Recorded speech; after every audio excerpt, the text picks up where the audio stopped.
Warning. The Federal Communications Commission has determined the following content to be emotionally harmful.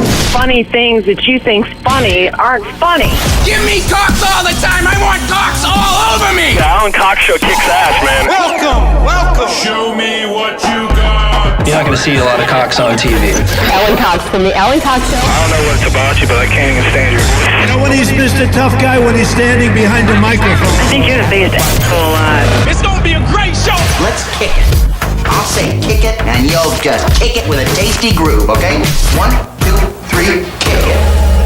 Kick it. Come on. God damn it. Could you one time kick it? What the? Alan Cox. Here we go. He'll ad-lib. He'll be fine. It's the Alan Cox Show on 100.7 WMMS.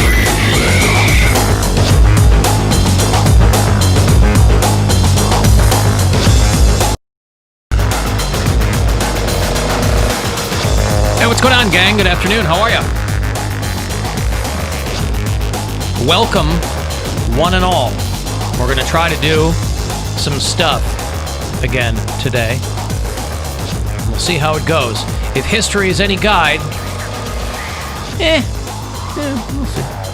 Hey, my name's Alan Cox. Thank you for showing up. Welcome to all this. Say hello to Bill Squire, who's right over there. Hey, creepy hugs, everyone. Thanks for listening to and watching this episode of the Alan Cox Show. Don't forget to like, subscribe, and share a cold one with the boys. There's Mary Santora. Hi, guys. No babies. Voted Cleveland's favorite female. That's it. Just Cleveland's favorite female. 3 years running. Hey, Poundcake is back behind the glass. Afternoon, white people. He was very excited to be back yesterday. Still excited. After being gone for a month. Oh, good. So it didn't wane after one show? No. I'm still wearing my birthday swag. Got Fantastic. my Christmas swag. a Henley shirt today. Oh, I like Henleys. I do too. I got a lot of clothes, so y'all gonna be seeing me be fresh.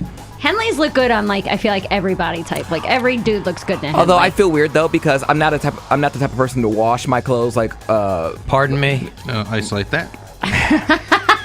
Wash my new clothes. Like some people, before they wear them, they have to wash them first, so it gets like the new smell out of them. This smells like a shirt, like fresh off the rack, because I didn't wash it. You just pull the tag and put it on. Yeah. Yeah, I got you. I think I probably do that too. I do that. Yeah. I know some people, they're like, you're disgusting. You know, that shirt's been tried on by many different people. I'm like, okay. I don't think people try on clothes that often anymore. Seriously. People are just like, if I don't like it, I would not worry about back. that. Yeah. Besides, my body has been in worse predicaments. I'm not worried about it. When you refer to the things that you've put your body through as predicaments, maybe you're off to a weird start. Anyway, no matter what you're wearing, even if it's nothing, maybe you're at home and doing what you got to do, and you're doing it in your birthday suit. Welcome. You can join us on the phone if you like, 216-578-1007. 800-348-1007 is an alternate number you can use. You can text me, 35192. You can watch the show live at alancoxshow.com. It was passed on to me by a couple of listeners that today is National Bird Day. Of course, we know the birds aren't real, so I'm not sure what they're celebrating over there at the I dug into this. The Avian Welfare Coalition. Oh. I'm sure freeloading birds trying to get welfare when they're just drones anyway. I'm sure some robotics subsidiary of Boston Dynamic / Hyundai, that bird welfare, hey, just got a claw out. We put a free house up for you. We got food out there. What else do you want? Yeah, squirrels are going to get at it too. It's part of the deal. Yep. Always want a claw out there. Good for you, stupid birds.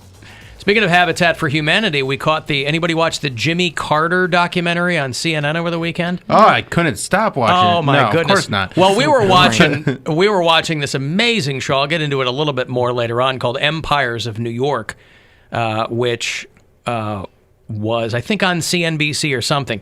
And they kept running. We were watching that mid last week, and they kept running ads nonstop for Jimmy Carter, rock and roll president. Okay, now because he was down with the blacks early on.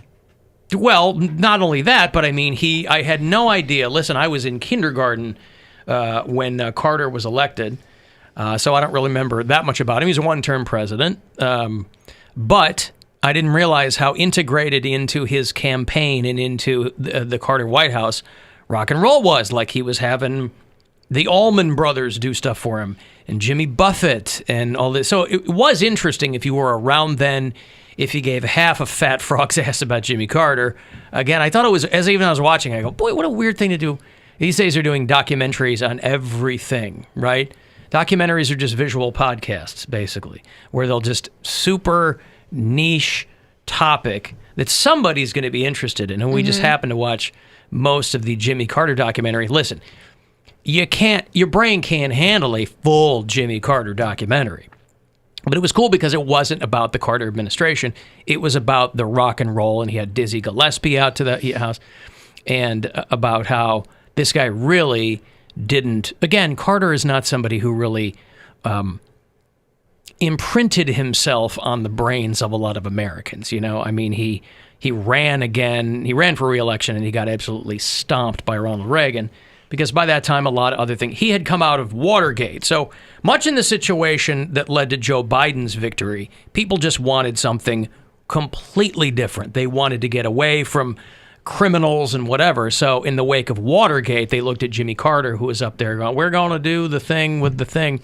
And they go, we like that guy. We like to cut his jib. He's from Georgia. The jibs were very important back in those days. They were a much bigger deal than they are now. Now jibs, people kind of take it or leave it. But well, they've been devalued. Give me that jib. Yeah, now you can get a jib anywhere. Good. Well, and also jibs were more handmade back then, and now a lot of them are like machine made, and so like the cut of your jib doesn't really matter because you're not the one that cut it. Well, it's coming back around though. That's why you'll see now, especially in social media, you see a lot more bespoke jibs. Ah, yeah. And so like handmade, and perhaps in your town or somewhere else, you can have one shipped. A lot of people picked up jib cutting in quarantine. It was like they baked the bread, so they cut was. the jibs. Some jib cutting. Yeah, I'm doing some jib cutting. I kind of, not that quarantine, I guess, is over, but we're not like in lockdown mode like we were. Right. And granted, I'm so busy with the show and with life and whatever, as most people are, but I really do envy those people. Well, I'll just say it. Single people with no kids. Hey! I really do envy those people who had nothing but time to better themselves in one way or another. Oh, better excluding both of you, Yeah, of course. yeah, You guys yeah. didn't learn to do anything new. But I read books. I worked out. Yeah, those are things that regular people do. I mean, something that you didn't learn to play the guitar. I started tossing off with my other hand. Hey. Hey, I'll tell you what. I learned something about myself. You know, you get so focused on how you do things that when you're forced to do it a certain way, just mechanically I'm talking, throws you off a bit. I had an idea in my head this morning as I was brushing my teeth. And I brush my teeth. I'm left-handed. That's my dominant hand. But I brush my teeth with my right hand. I didn't want to let this idea go. So I pulled my phone out of my pocket, leave myself a note, and in the process, switch my toothbrush to my left hand and continue brushing my teeth. And I've never brushed my teeth with my left hand. Like, dun, dun, yes! dun. I was like, where are my teeth? Like I didn't know where my mouth was. Right. Something as simple as that. So maybe it's not so much you learned to play the guitar. Maybe it's not that you took up looming. Maybe it's that you try to become more ambidextrous. Yeah. Why don't you It just get seems two silly. toothbrushes and then just take care of it all even faster? Well, I only have two hands. I have my phone in one hand. Right, so but I mean, put switched down my... your phone. You can do a note with Siri. So you're brushing your teeth. Hey, Siri, hey, make a little note for me. Now you Siri. So I took it out, and I'm holding my phone with my right hand and trying to brush my teeth with my left hand. And in my brain going, this can't possibly be this hard. Right. Why It is shouldn't this so be. difficult right now? And then it occurs to me that I've never done that before. Again, this is a very mundane detail, but that's the weird thing about it. It's so mundane. You go, I should absolutely be able to do this, and I can't do this. So my New Year's resolution: learn to brush my teeth with my left hand. There you go. I'm shooting high. This will make you feel better. Set an example for my children. I have the same New Year's resolution. I'm going to learn to brush Alan's teeth with my left hand. There you go. He's going to have the cleanest teeth. Thank you. When I started reading, I realized I had never read before, and I didn't know how to hold the book. I was like But holding you have read before. Not since high school. When I tell you I have not picked up a book in 15 years, that is 100% the truth. That is terrifying. Well, you haven't read a book. You haven't read a book for pleasure, for recreational purposes in a decade and a half. From any part of my life. I didn't even do it in high school. I did it because I had to. But I was like sitting there trying to figure out how to hold it so that I didn't like curl it, and then my hand would cramp up trying to hold the book. So I would have to like switch hands and like adjust my position. But the first week that I was reading, I was like, how the hell do I not even know how to hold a book for more than a couple minutes? So that's why people love that Kindle. Yeah. You know, I've posted photos of my stacks of books that I'm trying to get through. There's a Kindle in there, in the mix in those books. There's a dozen more books on that thing. Mm-hmm. I just forget that it's in there. Yeah. I like books. I still... Something about it. The Kindle is cool. You swipe to turn the page. It is cool. Take it with you wherever you want, or whatever. Like a regular Saves book. your page. You can take it with you wherever. It's completely portable, unlike books. It can run out of batteries. Yeah. I love a book that can just not be a book anymore. A rechargeable book, yeah. Well, I use it so infrequently that this thing's going to be on a charge for 10 years. But, yeah, so I'm going to try to learn how to brush my teeth more with my left hand. There you go. That's useful. I don't know how. If you break your right hand, maybe? Well, that's the only scenario I could see that being useful. Here's the thing. I'm not going to prejudge. We're going to learn how it's useful. Oh, got through my experimental situation, right? Because all the things your right hand can be doing at the same time. Yeah. Combing your hair, brushing your teeth. Well, but I also thought of this. You know, you referred to yourself, you would refer to your dominant hand based on the hand with which you wrote, right? I say I'm left-handed because I write with my left hand. Despite the fact that I probably do way more things with my right hand, right? I use scissors with my right hand. I drum right-handed. I think I bat right-handed. But I write left-handed. So they go, well, it's your dominant hand. I go, really? If I'm doing all this other stuff? You know, but I feel like people are writing less and less, too. So over time, evolutionary-wise, you're going to end up going, well, what is my dominant hand? If I'm not writing anymore, if I'm typing all the time, or I'm doing whatever, will calling yourself blank-handed... will that fall out of fashion? Will that not be a thing anymore? Will I be able to say... It's not the 50s anymore, because they'd be like, which hand do you beat your wife with? Like, which fist do you put up? Where do you lead? Yeah, which one's... Which Duke? Both of them. Right. Put up your Dukes is what they... Both Dukes. Yeah, but you got your lead fist, you know. Right hook and then an undercut. You got to lean into it. Uppercut. Yeah, uppercut. Undercut. You just undercut her demeanor. I'm going to undercut you, and then I'm going to uppercut you. How do you like that? Hey, Woody. Alan. How are the holidays for Woody? Happy New Year, brother. Happy New Year to the entire crew over there. Same to you. My holidays were uneventful. I was the hermit that I've been, you know, for quite a while now. Yeah. And I don't know if Kindle has a jib for their Kindle, so you can extend it. But I'm not sure what the word jib means, but I think it's an extension, right? Yeah, it could, that's one way. Yeah, like the arm of a crane is a jib. Yeah. But I think the I think the cut of your jib was probably a nautical term at some point.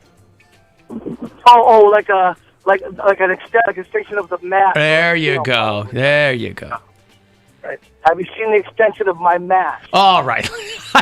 I'm up against a break here. Woody, Happy New Year, buddy. Glad to hear from you. I've got to take a break. If you want to join us on the phone, 216-578-1007, 800-348-1007, or you can text 35192. The Alan Cox Show.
now #1 for podcasting.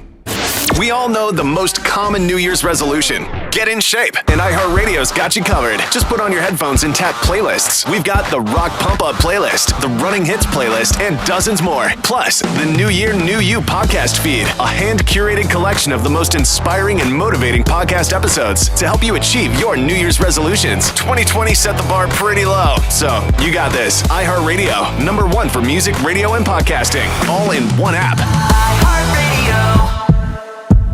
The Alan Cox Show is back. Hi, we're back. Ask Alexa. Ask Google Home. Hell, you can even ask Alan. I could probably get you some information over here. Whatever smart device you have, just tell it to play The Alan Cox Show on iHeartRadio.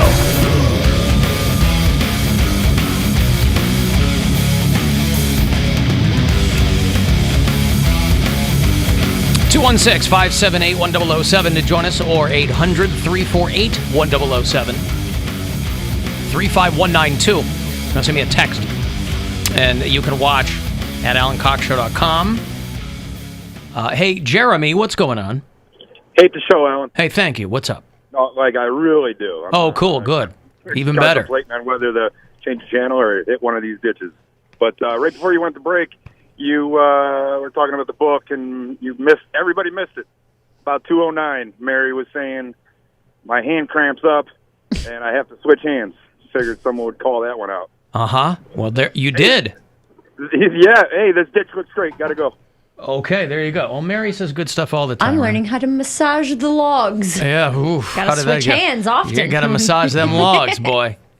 Switch a couple of hands, right. That's a new skill I learned. What's that? It wasn't during lockdown, but I did learn a new skill in 2020. The log massaging. Log massaging. Log massaging. Oh. Hey. And how is that going? Good. I'm getting better at it and faster. It's data entry. You know what I mean? It's computer work. It's not work I've ever had to do before. You've never done data entry before? I've always been a bartender or a server, and then a comedian, and then I got this job. So right. Server and bartender is kind of data entry. No, you press buttons. It's a little logo that looks like the Bud Light logo. You're not actually... You're putting data into the computer. I guess. Pharmacy, you didn't do that? No, I was in college. So, I mean, I wasn't like... I worked as a retail cashier at the mall. You know what I mean? So what does he have you doing? What are you doing? Like, I'm going through the logs of each day. The music logs. The music logs and the commercials and stuff, and I'm making sure all the commercials are basically in the right spot and that there's no repeats and no, like, two people voicing them back to back. So, like, you wouldn't hear two commercials from Alan right after each other. Things like that. And yet you do all the time. Well... No. Not lately. Not lately. All right, I don't Definitely know. not since I took it over. Not with Mary on the logs. The last 2 weeks. So after 11 years, they finally put somebody on that to make sure that... Okay, I good. guess there was no one else doing it. But, like, it was... Over the break, it was really complicated because of all the holiday stuff. There was different rules. And I'm doing it for 5 different stations, and there's 3 commercial breaks an hour. That was always my biggest fear, because I've done that, too. And it's always like, all right, just make sure I don't put this one on this day, and then I'll put it on the right day, but it'll be the wrong station. Oh, yeah. Oh. It's nerve-wracking, but I'm getting much better at it, much quicker. Oh, never mind. I was going to say something I shouldn't have said. Nothing. Well, now I want you to say You have to. No. It's about... No. You're going to throw somebody under the bus? No. It was about me. Do it. No. I can't say it. What'd you do? Quickly gets I didn't do anything. His board out. I was going to talk about an experience I had. Here at work? Oh, he's writing it down. He's writing. Yeah. Okay. Yeah, I was doing that. Hold it back up. I can't see. Just something that we do here. Oh, okay. And I messed it up one time. I recorded it in the wrong spot. Yeah. So I didn't have authorization to fix it. So, oh, no. Yeah, exactly. So it was Wait, so in the middle of, like, commercials or something, it's you talking? It was on the wrong day. So he recorded in someone's day part. During the middle of a different show. It was the right day. It was just a day, like day part, 2 weeks earlier or 2 weeks later. I'm like, wait a minute. I was like, I swear I put this in here, and I'm going through. I'm like, I made sure everything was. Why put is this together. on the lake on a Tuesday morning? Oh my God. Well, that's what you get when your company fires everybody, Yeah. and then okay, the 8 people who are left, you got to do everything else. Yeah. Cool. All right. Well, there you go. Modern radio. Yes. Oh, so fun. Oh. All the little rules I asked, I was like, isn't there like a way we can program the computer to do this for us? And then he was like, we're using Windows 95. And I was like, got it. Like that makes more sense. That's the strange thing, though, is that as the business has progressed and has gotten more automated and technological in nature, that has not been reflected in upgrading the actual equipment that you use. You know, a lot of these programs that they've been using for a long time are like Windows PC programs. Yeah. And so you're like, they haven't come with everything else they've come up with. You can, we're running commercials. You're like, your company can submit an ad through an app. Yeah. All this stuff. I mean, obviously, all the technology is just making way to be able to get rid of more people. But sooner or later, you look at it and you go, why are we still using Windows 95? Right. Just because for stuff like that. To upgrade everything would probably cost a ton of money, and so to do that upgrade, they're just like, they have hundreds of people they're not paying anymore. I know, but I'm just trying to figure it out myself. I don't know why they're waiting to make that upgrade. It keeps you on your toes. I'll tell you what. Keeps you on your toes. Oh, yeah. Well, when I got started in radio, I had 100 jobs. I was like the afternoon guy on the air. I was also the promotions director. I was also the assistant program director, Right. But I was like young and new and green, and I would take anything you threw at me. And so it keeps you on your toes when you're wearing a bunch of hats. Yeah. You learn how to do a bunch of stuff. Well, it's a useful skill to have. I understand that. It just took me, the first time I tried to do it, I was like, why is this taking me 2.5 hours? Like, this is the longest. Erica used to get so pissed at me. Dude, it's so when she was training me, she would be in here doing the computer work, and the one time that I would be in here and not disturbing her, she would give me a job. So she's like, listen, I got some spots to record, just put in the best ofs and not a problem. And she could do it in like 30 seconds. And I'm over there like, You're like triple checking. And she's like, all right, so what day are you on? I was like, the same day you I'm almost done with the first day. She's like, there's only 8 breaks. What is the problem? I'm like, I just wanted to make sure they were right. She's like, no, just move. You have 5 days to do, and you can't do it within like a half hour of each other. So like New Year's Eve was on a Thursday, or Christmas Eve was on a Thursday, and New Year's Eve was on a Thursday. So I had to do them for 5 different stations for Thursday, Friday, Saturday, Sunday, and Monday. And I'm like, I'm going to be staring at this computer screen for 9 straight hours. Like, this is unbelievable. And then I'm like, man, I don't know how people do this. Like, IT people or people who have data entry jobs. I'm like, I had to get up and take breaks because my eyes would literally start to hurt. Like I would close them and they'd be stinging from staring at a computer screen for so long. Don't look at me like No, listen, people who are doing that kind of work, there's nothing thrilling about it. Does it hurt your eyes? I mean, you're staring at computer screens. It's not my favorite thing, but it is what it is. You know what I mean? Yeah. I mean, if the only light that you're getting all day long is from your computer screen, that's not good. You develop a hunchback. And I mean, your scrolly finger gets arthritis. Scrolly finger, sure. You get tarsal tunnel syndrome and carpal tunnel syndrome. Hello, Aaron. Alan, hate the show. Happy New Year. Hey, same to you. So the other day I went to Target to go pick up a prescription, and I had to wait a few minutes, so I decided to go get a donut while I waited, and while I went to the self-checkout, I accidentally, instead of putting 1 donut in, I put 111, and that crashed the self-checkout to the point where I realized, oh, crap, it runs off Windows XP. Okay. I cannot believe that in, 2021... you got major stores still running crap off of Windows XP. I guess. If it works, still. Well, if it works, but I mean, the longer it's around, Can't handle 100 donuts. It's not made for America. It should be defaulted at 100 donuts. That should be the minimum that you can purchase. I feel you. Have a good one, y'all. Okay, later. thank you. There's Aaron. Yeah, self-checkout is another amazing.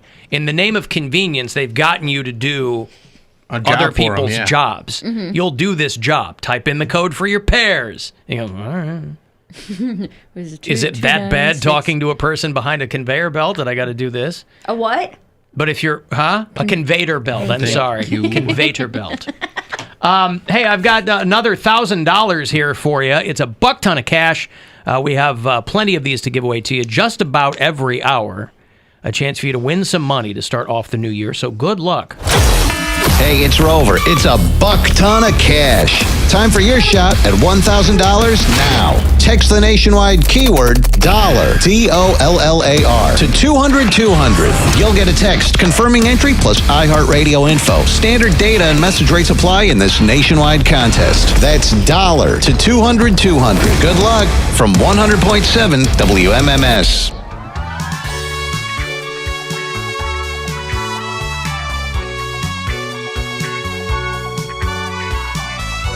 I got sucked into a couple of Charlie's Angels reruns over the break, too. I was clicking around.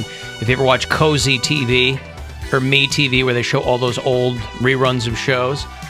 And Tanya Roberts, who is now dead. Okay, now she's dead. Now she's dead. So she was She wasn't dead, and then she was alive. And she then was she's dead. alive. Yeah. Now she's dead. Okay. Tanya Roberts, who was on, I think, probably the last couple of seasons of Charlie's Angels. A lot of people know her from that 70s show. She was Donna's hot mom. Yeah. She was a Bond girl. She was in a movie I saw when I was about 10 called The Beastmaster. You ever see The Beastmaster? With Mark Singer. It was like a Conan the Barbarian ripoff. I don't think so. One of those sword and sorcery joints. Does she show her boobs in it? I may have seen a few scenes. She's got, I think there's Bush in that movie too. Oh, wow. Yeah. Which one, George or Jeb? Poppy Bush. Oh, Poppy. Yeah, 41. Okay. Yeah. Poppy. No, because Andrew wrote me and he goes, "You remember the Beastmaster?" I was like, "Oh my God, I do remember the Beastmaster," and she was in that. Andrew said it was the first pair of breasts he'd ever seen on television. And there were also a few scenes where she wasn't wearing anything under that loincloth, so I'm pretty sure I saw a red bush, he said, Andrew in Detroit. But I was like, oh my God, Beastmaster, Tanya Roberts was in that too. So she was 65 years old. She passes out like in her driveway, walking her dog on Christmas Eve, goes into the hospital. They said it wasn't COVID related. Her husband, this is why it was confusing. It wasn't just something that popped up on Twitter. Her husband and her rep, her publicist or whatever, both put out a release saying that she died because I guess her husband had been with her and she opened her eyes and then closed them, and the hospital told her that, told somebody she died. And then yesterday they go, no, she's still alive. But that just means she's alive, not she's going to be, they're not going to check her out and run her back home. What's up, hoes? They're not going to discharge her from the hospital. Peace up. Hey, calm down. Now she's dead. Jeez. Tanya Roberts at 65 years old. And they still haven't said what it's from. They did not say. No. It's hippo. It's what? It's hippo. I'm kidding. Hippo. All of us are like, excuse me? So this guy, it was her partner or something, and it wasn't her husband, but whoever she's with, I guess had presumed that she died, and so tells the rep or something, and the hospital calls the guy and goes, she's still alive. Yesterday morning. Not by a lot, but she's by there. a lot, yeah. but alive. And then they call him again last night going, okay, now she's dead. Mm-hmm. You were just you jumped the gun a bit, that's all. He's just trying to get that scoop, You know what? If you can't be best, be first. Mm-hmm. I thought that the very last, another bit of misinformation that's screwing up my life. I had read, and we had talked about before we went on break, that the last Alex Trebek Jeopardy episode was going to air on Christmas Day. But they're running them this week. This is the last week of Alex Trebek Jeopardy shows. Did they change the schedule? Is that why? Don't know about that. But I thought that they were all done. We had been watching Jeopardy. We didn't watch on Christmas Day because it's Christmas. But he had a message last night on last night's episode. From Beyond the Grave. Beyond the Grave. You'll recall that about a month ago, I asked all of you to take a moment to give thanks for all of the blessings that you enjoy in your lives. Now, today, a different kind of message. This is the season of giving. I know you want to be generous with your family, your friends, your loved ones. But today, I'd like you to go one step further. I'd like you to open up your hands and open up your heart to those who are still suffering because of COVID-19. People who are suffering through no fault of their own. We're trying to build a gentler, kinder society. And if we all pitch in just a little bit, we're going to get there. Alex Trebek, his last week of shows that he hosted over there on Jeopardy are airing this week. Yes. Boy, I would love to be that kind of person. I mean, I know he's Canadian, and there's something in that DNA too. He's got a lot of money, which I think in the right hands can make you nicer.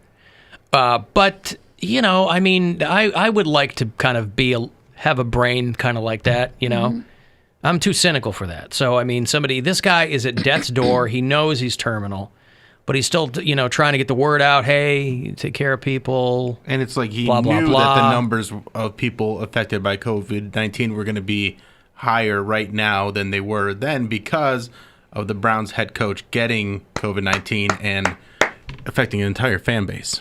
And one very important player, I read. Joel Bitonio. They didn't... That's...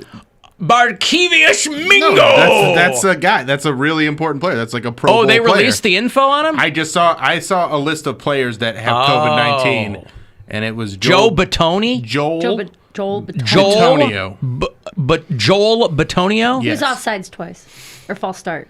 Yeah, this past game. Well, Kevin Stefanski is asymptomatic, and he's going to coach virtually during the week, but he will... FaceTime? Yeah. Well, like Zoom meetings and stuff like that.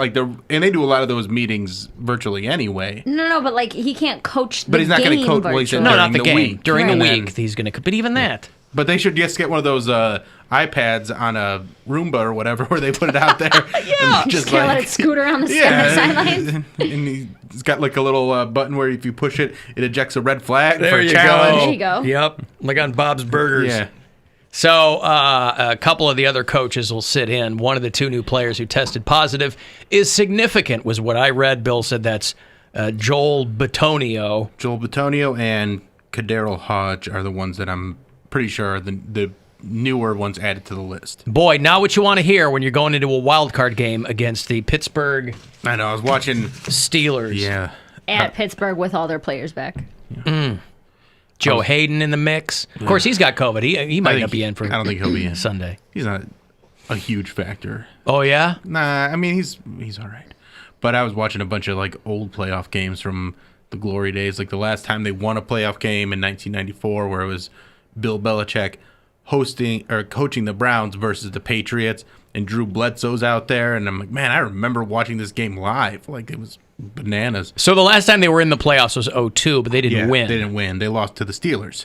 And I watched that game too. Yeah. And that one is because I was in the Philippines when that happened, so I've only ever seen it on like NFL Network and YouTube, but it is just the craziest comeback where you're like, okay, the Browns got this wrapped up. There's like 3 minutes left, and it's 33-21. You're like, they got this wrapped up. And then Butch Davis throws the ball 3 times, 3 incompletions, takes like 15 or like 30 seconds off the clock. And you're like, what are you doing? All you got to do is run the clock. Got 2 first downs, and this game's over. Right. And he's just like, let's try and run up the score.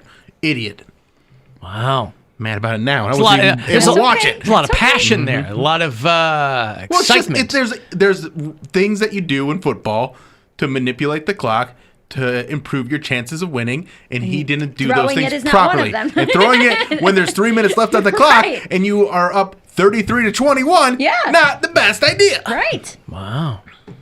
Well, we'll see what happens. Steelers-Browns is the last of the wild card games this weekend. It's 8:15 on Sunday night. And if you haven't gotten your WMMS Cleveland Football Rocks t-shirt, they are restocked over at CLE Clothing Company. So you can get them online, go buy one in the store. But as soon as they restock them, they're usually depleted very, very quickly. So, but they're doing those. So it would be a big deal for the team to beat the Steelers. Yes. So especially now with the team depleted as it is, that'd be a huge upset. Yeah. It would mean a lot to a lot of people. It would feel like the Browns won the Super Bowl. Sure. Some people were treating this last game. Mary was treating this last game like it was that. Dude, I treated like it was a goddamn Cavs parade. I've had a rough few weeks, and I was wrapped up in the fact that I've never seen the Browns go to the play. I mean, like I said, I wasn't a fan in 2002. Rough few weeks. Yeah. You were looking for anything. You were looking for anything would have made me feel like that. If I'd have won $10 on a scratch off, I would have felt like that. You know what I mean? I did really well over Christmas on the scratchers, by the way. did? Yeah, about $40, all told. I had one of the most white trash moments. Christmas morning, I had scratch-offs in my stocking, and I didn't have anything to scratch it with, so I pulled a beer tab off and used that Beautiful. to scratch my scratcher. But get this, the scratcher was taped to a Slim Jim, like a little wand, and I was like, man, this is like either the highest or lowest point that I've been at in a while. If you're going to go, you go full bore. Right. Was the beer, like, did someone drink the beer, or was it already, like, It was empty? from the night before. It was an empty. It was a Yeah. tab off an empty. Yeah, it was just the closest thing I could find. Let me take a break. If you want to shoot a text at me, 35192. If you want to join us on the phone, 216-578-1007 or 800-348-1007. The Alan Cox Show on 100.7 WMMS.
idea who this is, Poundcake?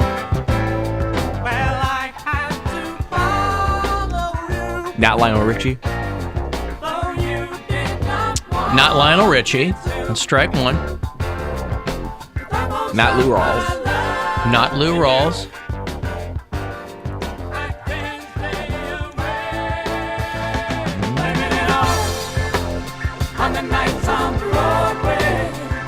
Carl Carlton. Say again? Carl Carlton. Nailed it. Who the hell is Carl Carlton? She's a Batman Pajama. It's a woman named Carl? No, the song. Carl Carlton is... What is Carl Carlton? Carl Carlson No, the is the song. friend on... She's The a Simpsons. Batman Pajama. Okay, I've heard that song. I don't know who sings it. I'm guessing that's what he's alluding Carl to. Carlson? Carl Carlton. Who is Carl Carlton? He's a singer. I don't know. For what band? It's not a that's the band. song he sings. I thought is what Batman Corey's- Pajama was Cool in the Gang. I have no idea. Oh, okay. I'm This is the Bee trying to Gees, by the way. translate. The Bee Gees. It was Barry and Robin and Morris Gibb. First couple of nights of vacation, I watched the Bee Gees documentary on HBO Max. And it is fantastic. It's heartbreaking and it's fantastic. If you're not really down with the Bee Gees, because a lot of people associate them only with disco, and they really kind of fell into that. They did a lot of stuff. They had like 10 albums before Saturday Night Fever, but obviously that's what they became prisoners of their own success when that hit, because it was just a global phenomenon. I mean, just to show you the difference in what you could do back then musically and what you could do now, their very first hit song was called New York Mining Disaster 1941. You don't hear a lot of mining disaster hit songs on pop radio. But, you know, Barry Gibb is I mentioned this because I saw somebody posted about Barry Gibb's solo album where he's redoing a lot of the Bee Gees hits with guests like Dolly Parton and Jason Isbell, which sounds cool. But as a kid, you know, the whole 70s, you heard the Bee Gees on the radio. This is the song that Jimmy Fallon parodied when he did the Barry Gibb talk show on SNL. So they just go through these young, you know, the Beatles hit, but the Bee Gees were already kind of, you know, they were young guys. They were teenagers from Australia who were trying to break in the rest of the world, and the Beatles basically took the whole world by storm. The Bee Gees were around and doing stuff, and so they were kind of in that orbit. And Barry Gibb has seen all of his brothers die. Andy Gibb was the youngest brother, and he wasn't in the band. He did a solo thing, but he was way into coke and drinking and living the lifestyle. He died young. How young? 31, Oh, maybe, I geez. think. Yeah, Andy Gibb died. But, like, one of the Gibb brothers got cancer. The other one died because, like, his bowel got twisted and they didn't find it in time. It's heartbreaking, this documentary, but it's so frigging good to watch. It's called How Do You Mend a Broken Heart? But to see these guys who are kind of superstars in their own right by doing what they want to do, and they're just amazing songwriters and blah, blah, Who's blah. more cursed, them or the Kennedys? Well, apples and oranges, but I don't think it's cursed. It's just, you know, Barry Gibb is a 75-year-old man and living in Miami still, and he's just by himself. I think his wife is still alive. He's been married to the same woman for a long, long time. But just to watch this thing, you're like, oh my God. And as a kid who was born in the early 70s, all you heard on the radio in that entire decade was the Bee Gees. Even before Saturday Night Fever. That's where, you know, the people that were doing Saturday Night Fever were like, hey, we need a couple of songs. And people associate the Bee Gees with that falsetto singing too. But they didn't do that for a long, long time. They tried it in the late 70s and somebody go, that's pretty interesting. There are not a lot of people doing that. So then they became synonymous with that. But when they wrote a couple of songs for Saturday Night Fever that ended up being massive hits. I remember having the Saturday Night Fever soundtrack. It was in my mom's album collection. It was a double album. So there were probably 24 songs on that whole collection. But the hits were all from the Bee Gees because these guys were just cranking out hits. And of course, the thing breaks apart because they're brothers and they argue and they end up reuniting kind of in the early 90s. And they have a period of time when disco just goes away. where they got pissed because they were like, look, we had a career before Saturday Night Fever, but now people so closely associate us with disco that our careers are over. Like, we can't get on the radio. So they still made money. The real money's in songwriting. So they were able to write songs for other people in the interim and then kind of come back around full circle. But it was a fascinating documentary. Grandma's a huge fan of the Bee Gees and love the Bee planning on Gees. watching that with her, so we'll get to that this week. There was a DJ in Chicago. He's still there. He's not on the radio. He's doing podcasts now, but he made his money 100 times over. This guy, Steve Dahl, who has been riding this one. He became famous for the Disco Demolition. Mm-hmm. I worked down the hall from Steve Dahl in the radio station that I started out at. He and his partner were like the afternoon people, and I was on working for the morning show. And he was a cokehead and a drunk and all this kind of stuff, and he's kind of cleaned up his act over the years. But I was talking to a buddy of mine who is back home. I was like, boy, who would have known Steve Dahl was going to be the secret villain in the Bee Gees documentary? Because they did, Steve Dahl, as a much younger man, this is the late 70s, he did this promotion called Disco Demolition, where the White Sox game was going to blow up some disco records. This is a thing that the radio station came up with, and they told people to bring disco records. Well, for a lot of those people, they thought, they talked to a security guard at Comiskey Park, and he goes, I see people just throwing in records of black artists. He goes, and that's not disco. Right. Because disco started before the Bee Gees or before any of those bands. Started in gay black clubs. And so it's just, aside from the Bee Gees, that documentary has got so many different facets to it. It's really fantastic to watch that. But yeah, Steve Dahl doing Disco Demolition. I mean, he's been riding that for 40 years. The one huge, he got because what happened was they blew up some disco records and the crowd emptied their seats. So they stormed the field. So it was supposed to be a doubleheader. They had to cancel the second game. It was a debacle. Why? But they got because the entire attendance ran down onto the field. I'm saying, why did they do that? Just to be part. They were drunk. It was like Felt nickel like beer night. Okay. It was a bad confluence of different promotions. Comiskey Park had cheap beer night, and they were also doing Disco Demolition. So it was supposed to be just him.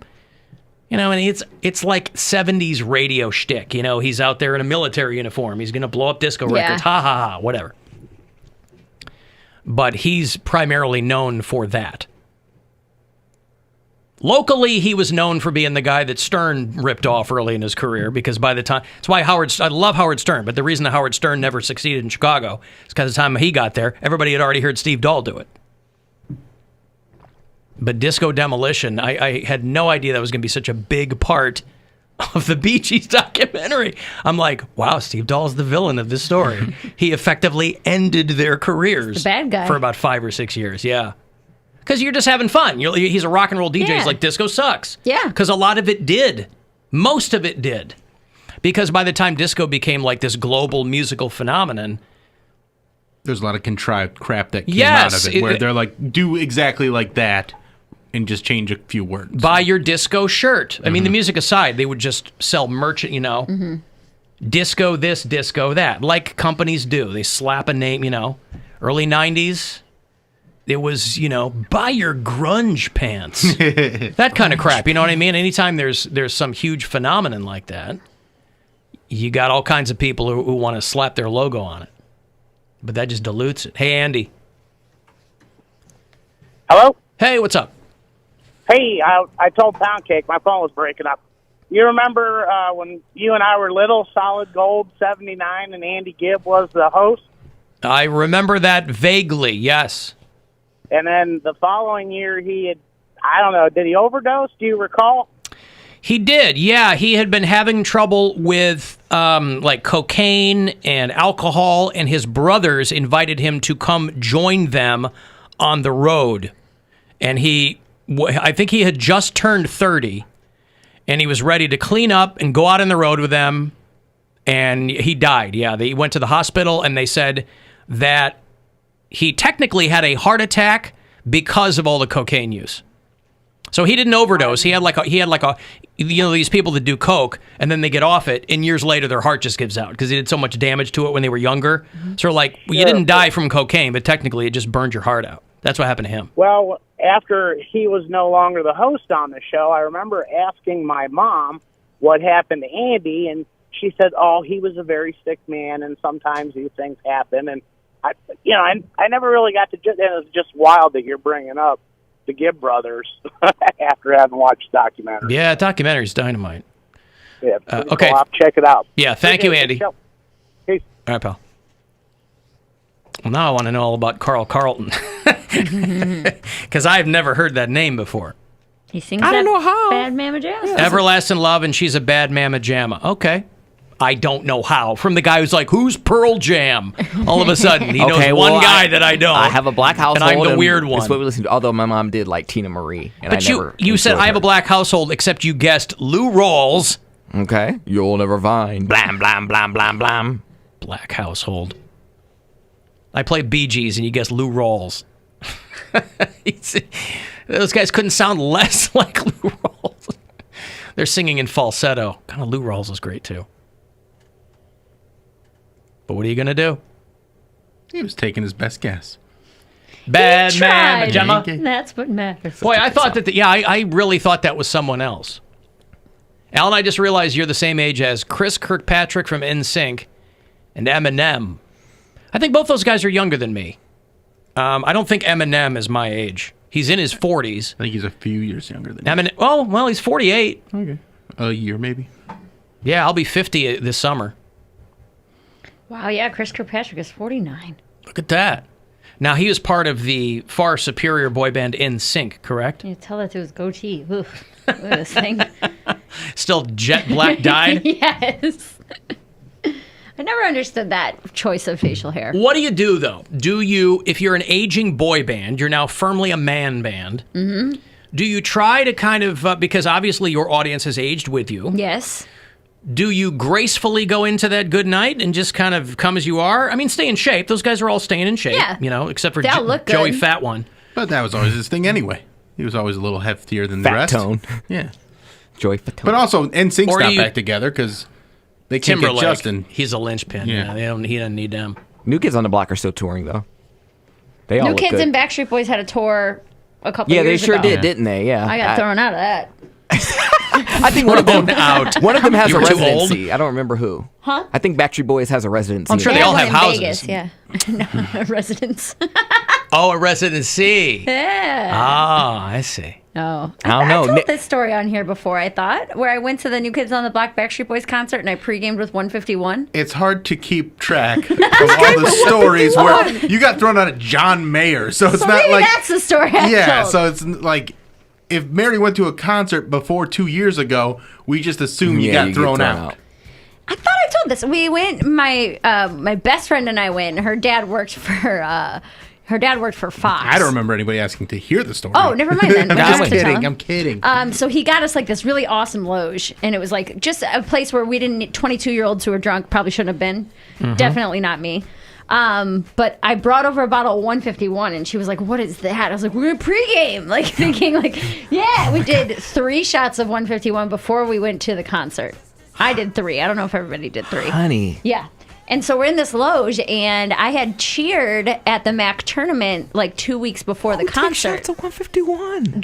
Mary Alcoholics. Santora, yeah. Yeah. She's one step away from rubbing alcohol burned my throat. and drinking vanilla extract. Well, I kept it in the freezer, so it wasn't that bad. Oh, that Duh. makes it better.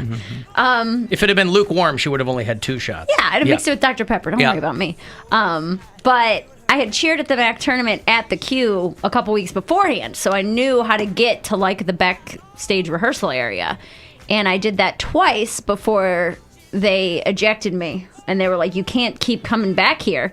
And I was so drunk and getting so like sassy with the cops. I remember being like, "Well, whose fault is it that I got backstage? Because this you're you obviously blamed don't it have on them." security, do Right, you? yeah. If I can just sneak back here, what else is back here? You know, just and then What are you trying to hide, sir? They yeah, right. They called me a cab. I had to take a van cab. You're a cab. Oh. All right. So Back does from- anybody not believe in white privilege? This is a good story. No, I get that. No, I had Drunk to pay white for girl the cab. privilege. Yeah, but they There called were you a No, cab. there were cabs outside. This is before Uber and all that. Right, there but were a like black cabs Black man lined would have up been dragged outside. out of there. I would have been Okay. dragged out. Yeah. I'm very. I'm very cautious of where I get drunk. Like, that's why I would never pregame. Like, my relaxed drink is 151 and pineapple juice. Like, that's what I drink all night. I sip it in a cup. I don't go out places and get smashed like that. I get smashed like that at like a house party. I did the drinking at home. I think it probably had less to do with you being white and more to do with you being a drunk girl. A 21-year-old Yes. girl Yeah, the way in they treat almost her. no clothing. Right. I mean, I was all... But if she's a white drunk girl doing that versus a black drunk girl doing that and being belligerent, being sassy, they get treated very different. I think you're right in some circumstances. I think though, if you've been backstage enough times, that security guards who are backstage, they know everyone's eventually going to be drunk. Yeah. Right? So they're just used to ushering people out. It's Yeah. not like you're coming out of a nightclub and it's Cleveland PD. Right. These are security guards at the venue. Right. It They're wasn't usually like not cops. like cracking heads. Right. Yeah, they're getting people outside. There's a cab. Let's get you out of here. My friend in college got the nickname Loopy because she drank an entire bottle of Loopy vodka. Mixed with rum chata? And I was in charge of taking her home, and I'm like, I'm just trying to get you home. And she's literally making it the hardest thing to do. She's falling all over the ground, and she's like laughing about it. She's like, woo-hoo! Falling down, her shirt comes up, boobs all hanging out. And I'm like... So one time, and the nickname stuck. Oh, because it was bad. Oh, she only drank a whole bottle once. And then I was like, there are some police officers right there. I'm like, you have to get up. You have to get up right now. Like, get up. She's like, yeah, I'm fine. It's cool. The ground is cool. Like, I feel so cool down here. And I'm like, helps when it's cold I'm on like, my they're face. going to arrest her. They're going to arrest her. So they come across the street. They see her. I'm like, you're going to get arrested. I'm trying to take you home. And then they're just like, is she with you? I'm like, yeah, she lives right down the street. I'm just trying to take her home. And they're like, well, we can drive her home. I'm like, I don't have to take her? They're like, no, she could get in the back of the cop car and we could take her home. That way if she throws up, it's all plastic. She was a hot blonde chick and her boobs were hanging out. I'm just like, these cops literally are just taking her home. Oh, she's a blonde girl. Blonde, hot girl. And my friend, a week prior, blacked out and the police called him an ambulance and they were like, if you don't get in this, we're going to arrest you for public intoxication. And he's on his property. So it was just madness. Yeah. She got escorted home.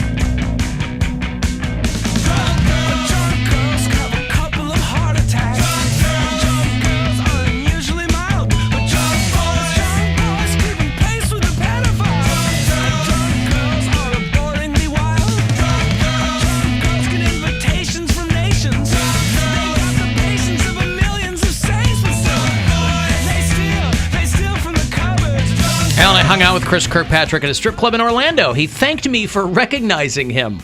It was a great night. He is from Dalton, Ohio. I don't know where that is. Anybody know where Dalton, Ohio is? Suburb of Columbus, it sounds like. Dalton, Ohio is in Wayne County. No. So that's where he's from. A northern suburb. He got Very northern. It's Detroit, basically. He got all... No, it's just west of Canton. Oh. There you go. Northwest. Northeast. So it's a far, far, far northeast suburb of Columbus. I was right. It's outside the greater Canton metropolitan area. So perhaps you local Cantonians are familiar with Chris Kirkpatrick. Went to school with of him. NSYNC. Right. Anyway, it was like an $80 cab fare. $80 cab ride. Cha-ching, ladies. But you got home safe. Yeah, I showed right? up at my friend's parents' house and they're like, what is this? Yeah. And you got confirmation, Poundcake, that your stacked blonde friend got home all right with no problems? Yes. Just because she gets taken home by the cops doesn't mean something hinky can't happen on the way. I put her in the safety of the cops' hands, so I mean, my hands are clean. What am I going to do? I'd be like, no, I don't trust you guys. Yeah, she got home, and the next day... You don't trust them any other time. But that's when they're taking care of me. My friend, I'm like, it ain't got nothing to do with me. You always have to remember that he's not worried about other people, he's worried about himself. I told that bitch to get up off the ground. What you want me to do? I was taking her home. But the next day, her friend, her roommate, comes out, and she's like, oh, yeah, so-and-so's messed up. And she asked me this morning, she was like, am I in trouble? She's like, no, you actually got off clean. They didn't even give you a citation or anything. They brought you home, and they essentially put you in your bed. I'm like, what cops are going to come into your house, put you in your bed, and give you... Probably exaggerating a little bit, too. They probably dropped her off at the front door. Cup of water next to her bed. They didn't do come that. on. They didn't do that. I mean... Cup of water next to the bed. They put you in. I feel like cops don't want to deal with drunk people. That's all they do. If you're on a university campus, you know there's going to be college parties. Right, I understand I've that. had cops on my porch and they're like, listen, we don't care about you guys drinking. Your music just sucks. But Turn it down. Think about like downtown. And that's even worse. Downtown after a sporting event or a Browns game or something. You know, when there's something like that going on, the cops are just, all right, come on, guys, like go. But just I think it's a lot here. easier to give you a citation or put you in the drunk tank than it would be. Yeah, but they only have so much room and there's so much time if you're dealing with an event where there's thousands of people. Here's my thing. When someone's drunk and they get arrested, I feel like that's just more paperwork for the cops when they can just be like, just go home. Well, you'd think that, but sometimes they Here, just Bill. go ahead and arrest you. Sure. You just Sometimes say they'll one thing and pepper then spray it boom. for good Yeah. measure. Yep. If only you'd been a big boobied blonde. Bill. See, he's not mad about Cheap it being blonde floozy. About it being white privilege. He's upset that I got off for No. yelling at security guards No, I and he don't- got. Well, I pepper was sprayed. yelling at an actual cop, too. not a security guard. But I'm just saying there is obviously going to be a disparity there between what girls can get away with in situations like that versus, well, especially white girls can get away with in a I feel situation like like the- that. I'm so the over difference into between- Men police. and a black person. Being a 21-year-old, 22-year-old drunk girl and being a 36-year-old drunk man are very different situations. I feel like. Right, but me just walking away saying one thing to him versus you continually trying to get in there. You're doing your job. Yeah, no, I'm not denying Yeah. the fact Well, that you it gonna could have and shoot should me? have gone worse. Yeah, you're gonna shoot. They don't have guns. Come on. You're gonna shoot me? What are you gonna They don't even do? have billy clubs, probably. I don't know. I'm super accommodating to cops. Whenever I'm in the presence of one, whenever I see a cop at Chipotle, I'm just like, let me buy his meal. Maybe he'll not shoot me somewhere down the line. I was wrong. You don't buy a cop's meal at Chipotle. I do too. Stop big time, and no, you don't. I don't see them that often. You DoorDash all your meals. How are you gonna buy it for a cop? Well, back in the day when I would be up here at Before Independence, times, I would buy. I'm like, Sir, let me purchase your meal. As long as he's not and getting- thank you again for protecting / serving. as long as he's not getting double meat, Would you like extra guac? Can't afford it. Can't afford it. make it regular, and I'll buy it. Officer, I will purchase that for you, provided it is only single meat. The $2.50's on you though. You got Wouldn't that double be meat. great if he's checking out and the cop's like, actually, can I get chips and guac too? And Cody's like, never mind. You're out. It was back when the bowls were $6.50. Now we up to like $7. We can't be doing this. Can I get a Snapple and extra lemons and more guac and extra side of rice and see you when I see ya? All right, I got to take a break. If you want to text 35192, you can listen anywhere on the iHeartRadio app. The Alan Cox Show.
Just tell it to play 100.7 WMMS on iHeartRadio. All I want to do is this. I just want to find 11,780 bucks. One more than we have. Amazing. Have they moved the inner parts of the machines and replaced them with other parts? No. 11,780 bucks. One more. Listen, Broadway is coming back in a big, big way, my friend. That's from a brand new show called Low Rent. Yeah, Georgia election is today. Boy, everybody's hair is on fire down there. Pretty wild. 35192. Want to get a text in here? You can watch the show at alancoxshow.com. We've got some the most latest. Most latest? Is that correct? What's that? Just the latest. It's not the most latest. The latest. The latest Poundcakes for you. Most recent? See, even Poundcake is slowly seeping into my brain. After Puerto Vallarta yesterday, he's seeping into my brain. I'm saying most latest. Maybe I should run for office if I'm just seeping into people's brains like that. I don't know if that's the way you want to do it.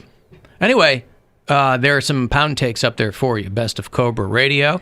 If you want to hear what he sounded like in college, spoiler, exactly the same. Little higher and pitched. Also, A little higher pitch. I don't know if that was just because he was excited to talk to that guy. He was excited by his own admission. Very excited. I was ADHD. And when he gets excited, well, he's always excited. Mm-hmm.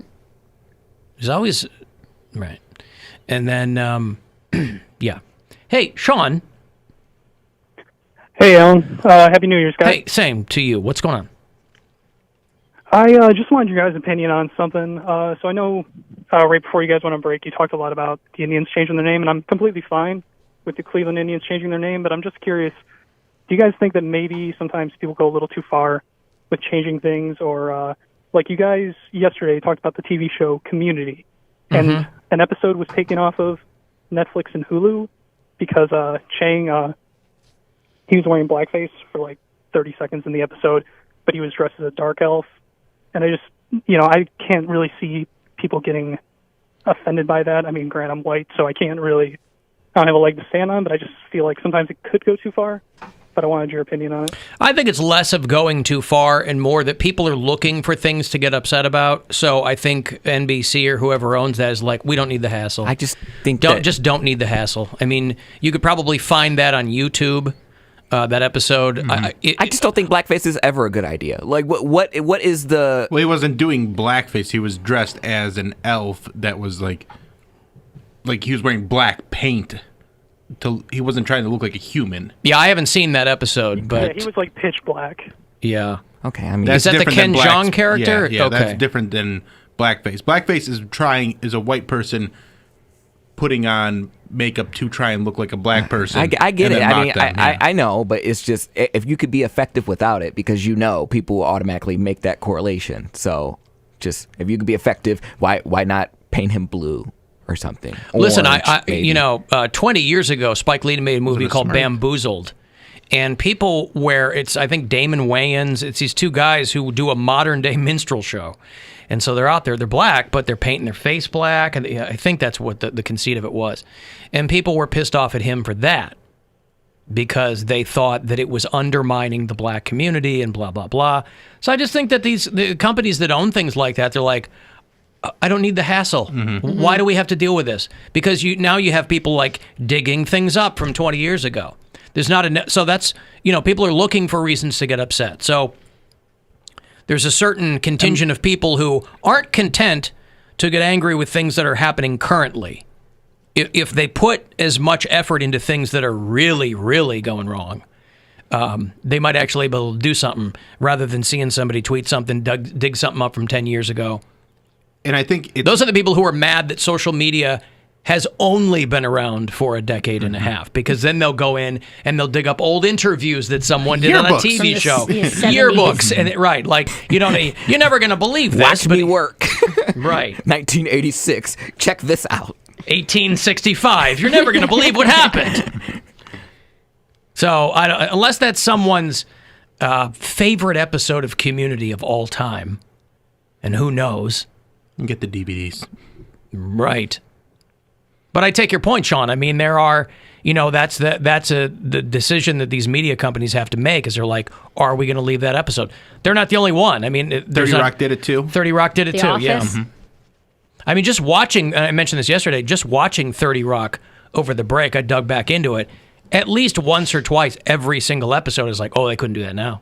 They couldn't do that now. I was watching an episode of The Office where Kelly's in trouble, and she just goes, I was raped. And he's like, no, Kelly, not again. You can't just keep saying you were raped. And I was like, no way. And that was not even that long ago, 6 years ago, 7 years ago. And it's not that these things are inherently offensive. No, it's but that we're in a people would time get- now where yeah. people would be like, They're trying to get their gotcha moments where like, look at this is insensitive. Yeah. Because even like when people go in on comedians for dressing up a certain way, Jimmy Fallon, because he dressed like Chris Rock and did the makeup, he wasn't trying to make fun of black people. He was doing an impression, and there's a difference in those situations, but it all gets grouped together because of how far they went in the past to try and make black people look less than human by doing blackface. Was it Jimmy Kimmel that was on the Man Show? Yeah, he did Karl Malone. Right. Okay, yeah, because he did blackface, and you were like, yeah, no one talks about that. There were plenty of people talking. Yeah, people came for Kimmel, too. But how did he escape the cancellation? Well, I think part of it is that they weren't on the air at the time. This was during COVID when that stuff, because you had people that were already mad, and now they're at home, and they're looking for things to do. And so Let's get mad, guys. Well, sure. people who It's are just so funny. He said they're already mad and now they're at home. right, people who are always mad at something, and so now they've got a bunch of free time. They had a lot of free time before, or how they manage their time allows them to spend a lot of time going down these rabbit holes. But you had some of these shows that had either taken the time off, I think Kimmel took the summer off, or they were in their den doing their show. And that just seems less impactful, I think, for people. But yeah, people came after Kimmel. They came after Kimmel, they came after Fallon, they came after Sarah Silverman, and there's, and the point of the whole situation that got it all going was, hey, we want police to stop treating every black person like a suspect. So when they did that and they did the whole Aunt Jemima thing and Uncle Ben, I agree with a lot of black people like, hey, that's not what we're trying to do. We're trying to be safer in our homes because sometimes cops will just walk in and shoot us. So we would like that to be taken care of. And these companies, they weren't looking Uncle for Ben's gone. They weren't looking for empty token gestures. Right, exactly. Pardon the pun. We got a lot of them. When we were all exchanging Happy New Year texts, I just go right for the Eddie Murphy gif from Trading Places where he goes, Merry New Year! Yeah. And that's one of my favorite movies of all time, too. But Dan Aykroyd is in blackface in Trading Places. There you go. He's from Cameroon. When they're on the train and trying to be incognito, he's in blackface. And if somebody were to talk to him about that today, he'd probably be like, yeah, I mean, it was 1982. It was a different time. Granted, given the tenor of things today, it's not a good look. Robert Downey Jr. got nominated for an Oscar doing Tropic Thunder. For Tropic Thunder, where he was dressed like a black man. But that had different levels to right, it. and that's what I'm saying. They all have different There's levels. always nuance to it. He was a dude playing a dude dressed as another dude. Yeah. I know who I am. There's not everything's, and I don't mean to be this direct, but black and white issue. There are gray areas. There you go. I'm a dude playing a dude disguised as another dude. And he's so goddamn funny. It's me, Tug. It's me, Tug. I know who I am. You disguised as another dude. Oh, boy. Mary's favorite Jack Black film. I was just going to say tolerated him. Didn't hate him, but he was playing like a certain type. I don't feel like he was Jack Black in that movie. Well, he wasn't. He was playing a character. Mary. Yes, that's he's what always I mean. playing a character in That's movies. what I mean. Yes, he's playing a character in All right. High Fidelity. Okay. Nacho Libre, he plays a very different character than he normally would. He plays. I love that movie. He had a perm. You and I are the only two that like Nacho Libre, by the way. Yeah, probably. I love it. I think it's so funny and so silly, and it's 90 minutes, which I know you love. Nice I and love it. short. Well, I did a junket for Nacho Libre, and that kid in that movie doesn't speak English. He's not playing a guy that doesn't speak English.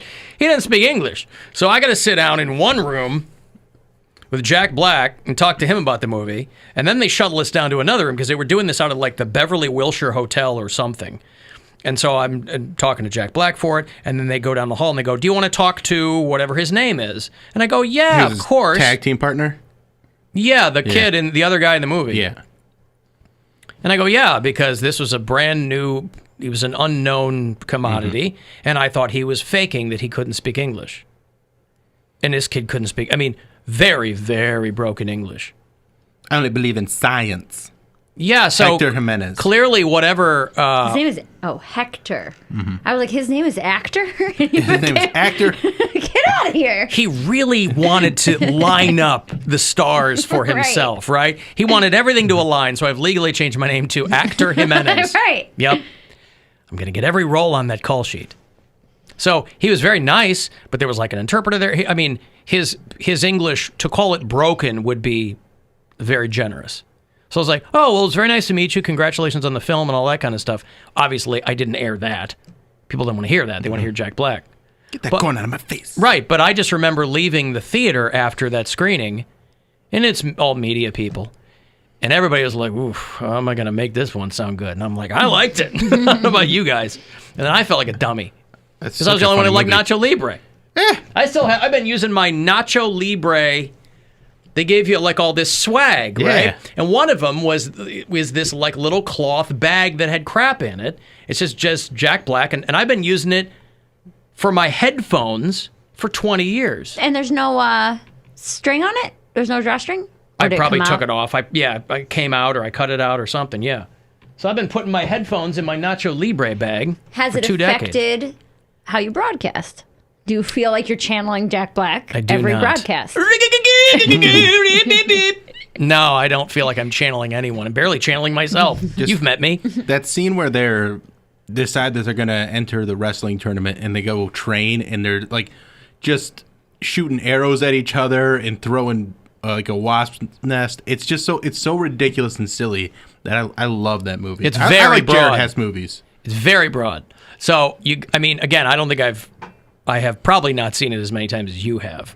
It's on Netflix right now. Just turn it on and have some laughs. I tried to start it, and I got like 10 minutes into it over the break, and I was like, That's if you don't like Jack Black, that's not the one to go with. I know that. I'm like, all right, we'll try. Maybe this is the one. No. I know people think it's funny. Jack Black fans don't like that movie. Yeah. Orange County might be an easier. Saving Silverman, I saw maybe. that, and Saving Silverman. Yeah. Those might be the High way to Fidelity is the one that I think you'll really like because and School of Rock. I didn't like School of Rock. Small, I saw really. School of Too many Rock. kids. Yeah, that's what it was. I don't know. No babies and Jack Black. Come on, man. You know anything about me? It just seems weird that because you like so much like physical and broad comedy, I find it weird that you don't like Jack something about Black. him. Yeah. I can't put my finger on it. Why? Some people just annoy you. No, I get it. I mean, I just don't. But he's been around long enough where it's interesting to see younger guys doing Jack Black. Adam Devine is just doing Jack Black all the time. With abs. What's that? With abs. Jack Black with abs. Well, Adam Devine? He has abs? No, I mean, not they're abs, in there but, like, somewhere. He's not like a fat guy like Jack Black is, though. He's got a nice penis, too. How do you know? It's in the Because movie. he showed it in what is it called, Bill? I don't Game remember Over that. Man? Yep, Yeah, Game that's Over it, Man. Boy, that was terrible. Yeah, that was bad. That was the best part of the movie. But it wasn't prosthetic? Nope. He said it was a pride thing. He said, I couldn't imagine doing a movie where there's a loose penis and it not be mine. So he was like, Loose. Because it's like flopping around. I pictured like something rolling on the ground and you're trying to chase it. That's when I think Like of marbles loose. that have gotten away from Yes, you. the penny. But Doesn't was it get shot or something? I just saw the clip of him getting flopped around. But is he hung? It's a nice hang. I was going to say, that's only a He guy. was fluffed up. I was going to say, Jason Segel is the one you got to give props to for that. It's one thing yeah. forgetting Sarah Marshall. He's just got a little Dude, acorn for there. Anybody, you go with the guy from Super Troopers, Farva. Did you remember that one? I hate Okay, that well, Me in too. that movie, Overrated. they're like Right. spraying him with a Dude, hose, and he's naked, and he's just got a little bottle cap. Oh, little guy. Yeah.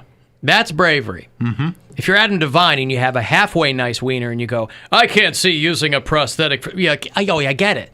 I wonder how much they paid him extra to do that. They're like, Probably nothing. Guys like that can't wait to whip it out on camera. But it's not like it's overly big. It's like an average penis, but it's just, I don't know, it's just a nice hang. For it to just be flopping around like that, good for you. Well, I think of Ken Jeong Confidence. in Hangover Yeah. when he jumps out of the trunk and you're like, dude, what is it? Did you see it in Hangover 2? Yes, In Hangover 3 when they're in Thailand. Isn't that or I is thought it that 2? was 2. I thought- Either way, yeah. where it's like it looks like an eraser. Yeah, like they Oh, they're God. like You didn't see I that? I could don't wanna not see it figure now. out what it was until Yes! and I was like, oh Because boy, it's like this a poor close guy. up of it's a close up of like you don't hair kind of you don't know, but Yeah. it's like a monkey is poking at something, and Yeah. you're like, what is that? And when they zoom out, Zoom you're like, out.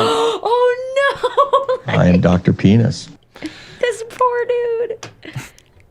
I've got prison mail, but I'm not going to have time to get to it here, so I guess we'll do it in a bit. I did see that Joe Exotic is suing Trump for not pardoning him. You can sue for anything nowadays. I didn't know you could do that. And he's got free time. You can file a lawsuit against anyone. It costs money, though. For anything. Well, not if you get one of those guys who wants some exposure, and he goes, yeah, I'll take this on. And if we get anything, you'll pay me. You know, I don't get paid unless you win or whatever it is.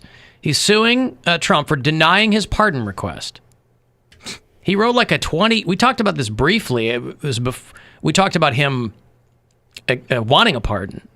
The lawsuit happened over the break, but he's suing for refusing his request. He wrote like 28 pages or something. Before we go to break, do you have any predictions on the Senate runoff? Do you think... No. Okay. Nope.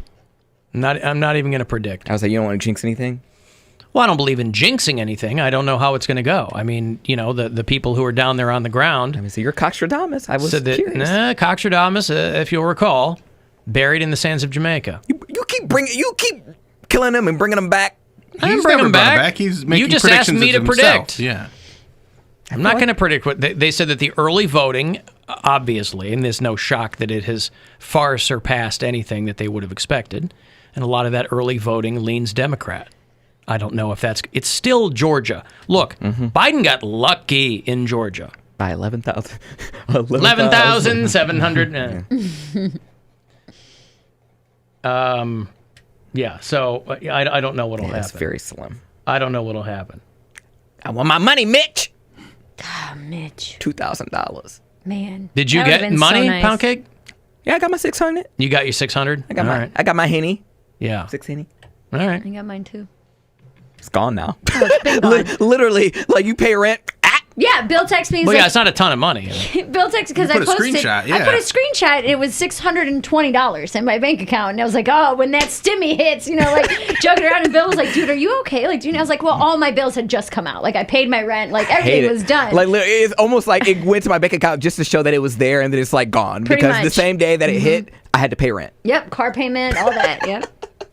Easy come. It's just money. Easy come, easy go, right? I never really had it. Yeah, that's how you gotta look at it. We're like, Yeah, well, I'm back where I was, so I just didn't lose I anything. broke even. Yeah. I got a free month of Can't rent. miss what you didn't have. Now I only owe $100, so that's great. Yeah. No, I don't. Obviously, I don't know what's going to happen down there. I know what I would like to happen, but nobody knows. Because John Hossoff, he's just so beautiful. They're owe him everything. They are gonna fight tooth and nail. It doesn't matter what the outcome is. There's going to be lawsuits filed immediately after anyway. Yeah. I'm not. I think it's. It speaks more about the fact that nothing that large should hang in the balance based on two guys in one state. That should tell you all you need to know about how jacked up the process is right now. Yeah, it's broken. I'm not a political person, and I'm not big on history. So this is why this question is coming. Nobody's ever sued over stuff like this before, right? I feel like There's always law. I mean, people Are forget. I mean, people with short memories forget. There was all kinds of. There were laws contesting it. Bush v. Gore. I mean, that was yeah. a big one with the recounts in Florida. I 2004, remember that. a senator in Ohio had a question about voting. Now, they didn't contest anything, but they were like, they filed a lawsuit to make sure. There's always questions, so it's not yeah. a rare occurrence. Like this happens, but to not this level is okay. rare. That's what I was Yes, gonna where you've say. got a president who should be looking at other things, who's calling the Secretary of State 18 times before the guy picks up, and then goes, "You got to find me some votes." With a lawyer on the line. You know. That's the reason, too. I'll go to break here, but part of the reason that Trump is so sure that the Democrats cheated is because he knows Republicans cheated. So his logic is, well, then the only way they could have beat us is to cheat. If they cheated too. Because we set it up so that we would win. So it was a fait accompli. So that's why he thinks they cheated. Because he's like, well, I know I did. So the only way, because that's all I've ever done. It's like so when you- if you're going to, so the only way you could have beat me is if you had out-cheated me. When you have to That's not what happened, but that's where his brain is. You have to admit to catching your spouse because you were out doing some stuff you shouldn't have been doing. Why were you going through my phone? Yeah, right. Shouldn't have been in there. It's like, what were you doing at the bar last Thursday? I thought you were at yoga. I was like, I was at yoga. Scotty was there. Yeah, that's you with the, well, how did I get backstage argument then? Yeah, I'm right. drunk. You shouldn't have let a drunk go backstage. This is your fault. That's on you, not me. 216-578-1007 if you want to join us on the phone. 800-348-1007, 35192 if you want.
Cavaliers lose last night.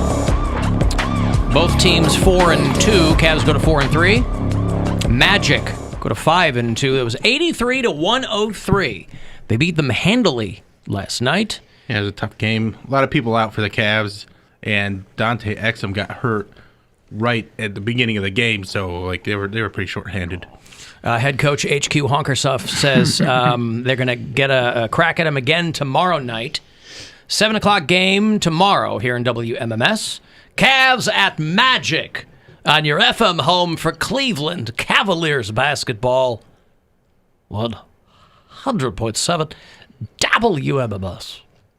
A lot of people are upset at Mike DeWine and Frank Jackson for saying that they're going to allow 2,000 people for Cavs home games at the Romo Fijo.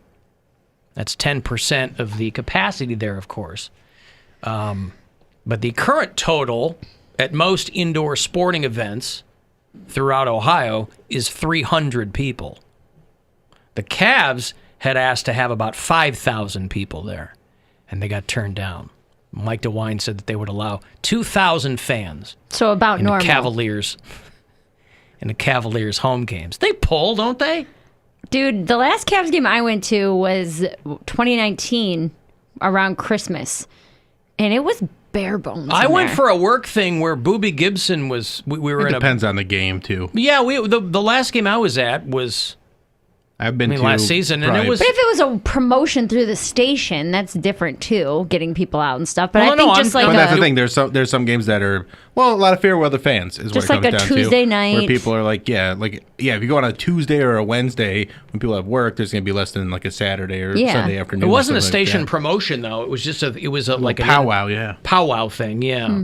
And it was on a weeknight, and there was a pretty good crowd there. I went to in 2018, 2019, I went to probably 15 or 20 games, and then last year I went to 3 or 4 before everything got shut down. And you see nights where it's packed and some nights where it's pretty empty. I know it's also contingent on who they're playing. Yeah. And, so that I don't remember who they were playing. It might have been the Celtics or something. I feel like it was because Kyrie was there.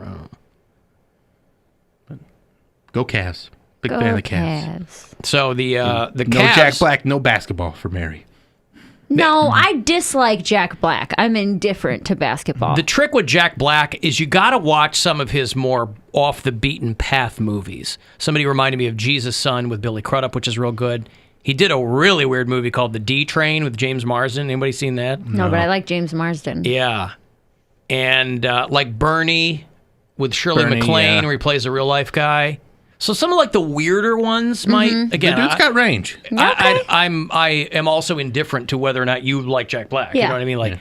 But I'm just saying those movies are pretty good. I think I just got the wrong. Pick of Destiny, one of my friends was obsessed with, and I'm like, this guy sucks. I love Tenacious D, but Tenacious D is such an acquired taste. Yeah. That's not where you dive in with Jack Black. Because he's just going to drive you more crazy. Yes. Yeah. All right.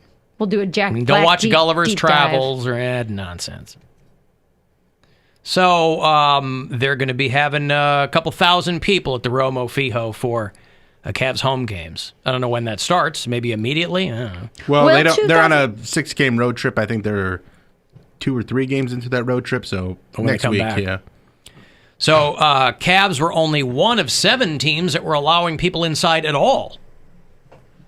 The Houston Rockets, the Magic, and the Raptors are permitting. Those are the only 3 teams permitting more than 10% of their arena's total capacities. So they're playing in Orlando. There's going to be a lot of people there. Nah, I mean in Florida. Florida doesn't have any restrictions. But it's not. They were playing there last night, and it's there. Even if Florida doesn't have the restrictions, the owners don't want to get sued. So The NBA. Yeah, they're saying, hey, we're not letting everybody just pack out the stadiums. No, but they're saying if they let they're one of the 3 teams that are letting 10% of their capacity show up. So that's a lot of people. That's a lot of people, but it's a lot of people spread out through a 2,000, a 20,000 seat arena. 2,000 people looks like nothing. Right. Believe me, I did a show at the Palace in Auburn Hills. 3,000 people. Most people I've ever performed for in my entire life. 27,000 seat arena doesn't look great. Oh my God, I didn't know that. Yeah, it's a huge venue. Was a huge venue. Maybe it's 20,000, but it's still like it's like 2 sections. Yeah. And it was still like super fun. And It has bowls. It has a lower bowl. Yeah, but right. they didn't even take the whole court off because they're like, we don't need to move the whole thing. Yeah. We got to hang out in the locker room though. It was cool. That is cool. Visiting locker room.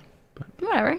Still a locker room. You know who else while we were gone, who else got pardoned? Not by Trump, but by Jared Polis, who's the governor of Colorado. He pardoned the Balloon Boy's parents. Remember the Balloon Boy? We talked about him last year. Yeah. This was back in 2009, and you'll see it pop up every so often on like CNN, or they'll do like a retrospective documentary on it or something, where they staged this stunt that they would call and say that their kid had taken off in a balloon. It still to this day amazes me that many people bought it. That a kid could, and this is how stupid people are too. People don't know physics or meteorology, whatever, or right? Balloon culture. You're not balloon culture. People are desperately ignorant about balloon culture. These people called the cops and said that their 6-year-old kid was trapped in a giant balloon that flew from their house all the way to Denver. They lived in Fort Collins. Obviously, when that balloon comes down, there's no kid in it. And so they searched the family's home, kids hiding in the attic. And the dad was one of these dopes who was like desperate to be famous for something, but really had no visible skill or talent or anything. So he was like, let's just pretend our kid's in a balloon. And I guess a lot of people bought it. A slow news week, maybe. But for a couple of days, boy, that was all that was on television. Yeah. And simpler times. Simpler times. The hardest part of that is just keeping your story straight, because how old was the kid? He was 6. Well, now he's a teenager. He was lost, so they were just keeping him out of sight. I understand that, but when he finally comes down and they're like, oh, we recovered our son, he was like, Dad, you told me to stay up in the attic. Like, he's snitching on him. Mm-hmm. Well, kids, that's kids. I understand that. So you gotta get rid of the kid. Get rid of the kid. You gotta get rid of him. You gotta commit to the bit.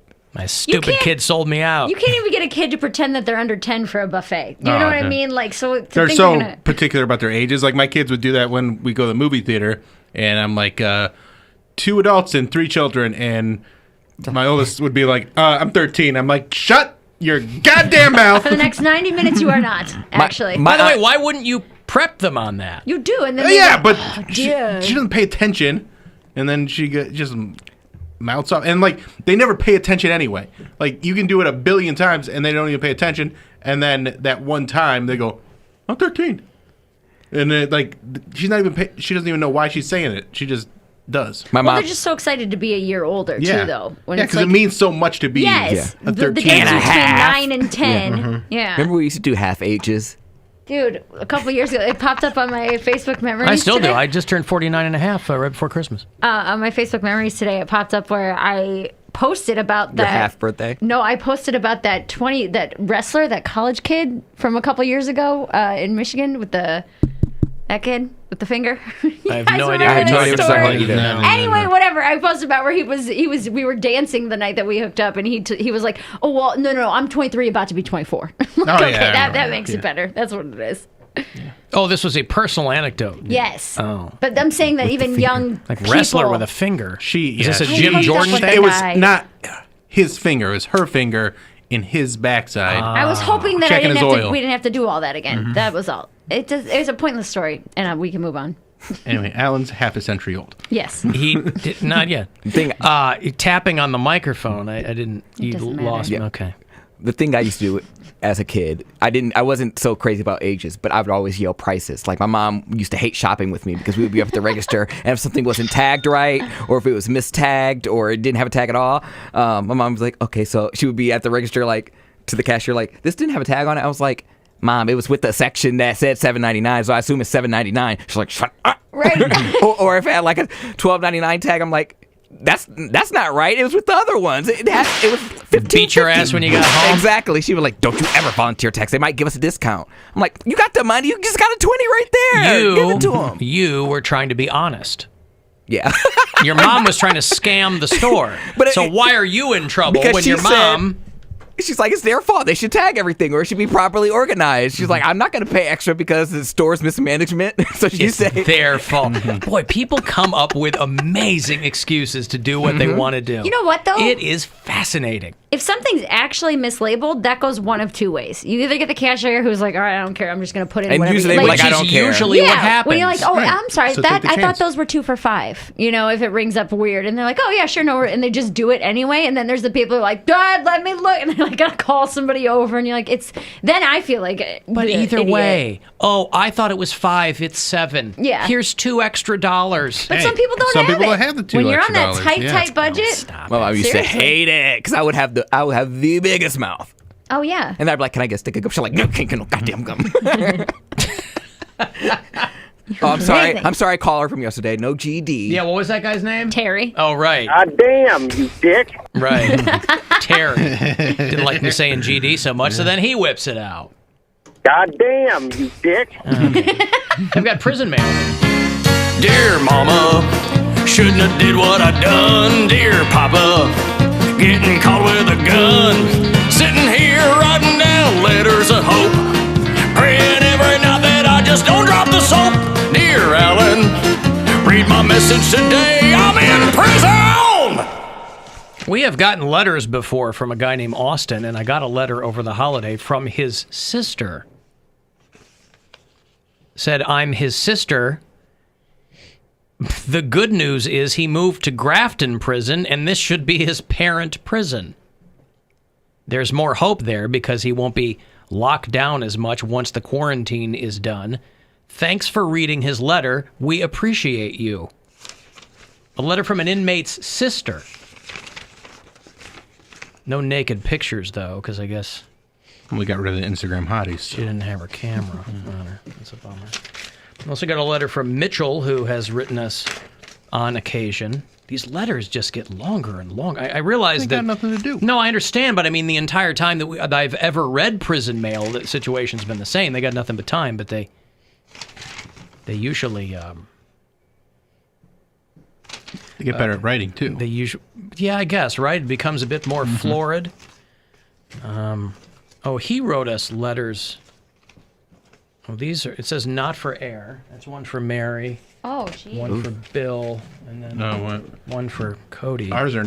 These are not for air? It says not for air. Speaking of letters, I talked to Matitude last night, and he said he didn't move the Mountain Dew or the gift card that was in here either. So I don't know who took it. Well, I didn't suggest that he did. No, I was asking, did he see it? He said, yeah, I saw the Mountain Dew and the letter on top of it, but I don't know. Oh, what yeah, no, happened to it. I wouldn't imagine he would know. This is the last time I will write you from prison. My 80% was approved, and so I go home on December 17th. Hey! He's already home. Nice. Congratulations. I mean, I'm bummed. I would have liked to have him stayed in there because, you know, the letters. For the content. Sure. Come Sadly, on. 2 Ds, my girl left me with under 90 days to go. Boy, think about that. You know, your girl stays with you. That just means she found somebody else. That means she wasn't with you. And No if- offense. I didn't mean to say that so Right. so bluntly, but it's Jeez. like if she's gonna cart right before you get out, like I mean, that's 3 months, too. It's not like right around the corner, you know. If she's looking to go, she's going to go. Shortly after she left me, I was told I'd be leaving early. 7 years down the drain. I assume he means with her. The way I see it, you get good mixed with the bad or you get nothing at all. Yeah, you got to take the rough with the smooth, baby. More good news. I will start working at a pallet factory in Norwalk.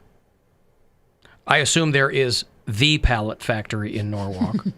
They have competing pallet factories out in Norwalk. that might be I'm what glad. they do. Yeah, maybe. I know pallets, and those pallets are fine pallets. Yeah. Once the weather gets nice, I'll start landscaping on the side. I'm a landscaper by trade. And to top it all off, you can always catch me at the Nelsons selling tie-dyes. What is it? Nelson's Ledges. Nelson's Ledges. Yeah. Oh. selling See, tie-dyed shirts to hippies. it's the shorthand, man, that always gets me. I've spent my time locked down working on an album. How do you work on an album from in prison? You write You write the lyrics. Write the lyrics, and you have a little melody in your head, and you know what you're going to do. Maybe some like artwork for the label. I have a guitarist and a bassist. We need a drummer. They're always a bitch to find, and to find one not already in 6 other bands is almost impossible. I think I get where you're going with this, and I appreciate it, but I simply don't have the time. We have someone to play keyboard when needed. We want to do a ska folk thing. Yes. I'm in. It's about time. It's about I'll tell you goddamn what. time. We are overdue as a society. Same with urban polka. Right. Nobody's filling that void. Nature abhors a vacuum. Ska folk thing like Bumpin' Uglies meets Dead South. All right. The funny thing is we are already booked to play in October. Well, congratulations, Peas Pot and Microdot. There you go. So he's out. So congratulations. We've been hearing from Mitchell from time to time. He always adorns these envelopes with some amazing art. So thanks for those. And thanks to the dude's sister who wrote us and said he's moved prisons. So one guy gets out, and one of them has moved to continue doing his time, I guess. Circle of 25 to life. Hey, listen, I'm glad. I'm.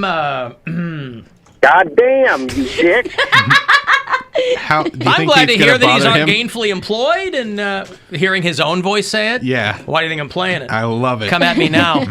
I'm glad that he's out and, clearly already knew some people. And, there's a place willing to take a guy who's been, of course, out Norwalk way. You probably can't swing a cat without hitting a guy who's been in the inside. But still, gainful employment. That's good. No. There you go.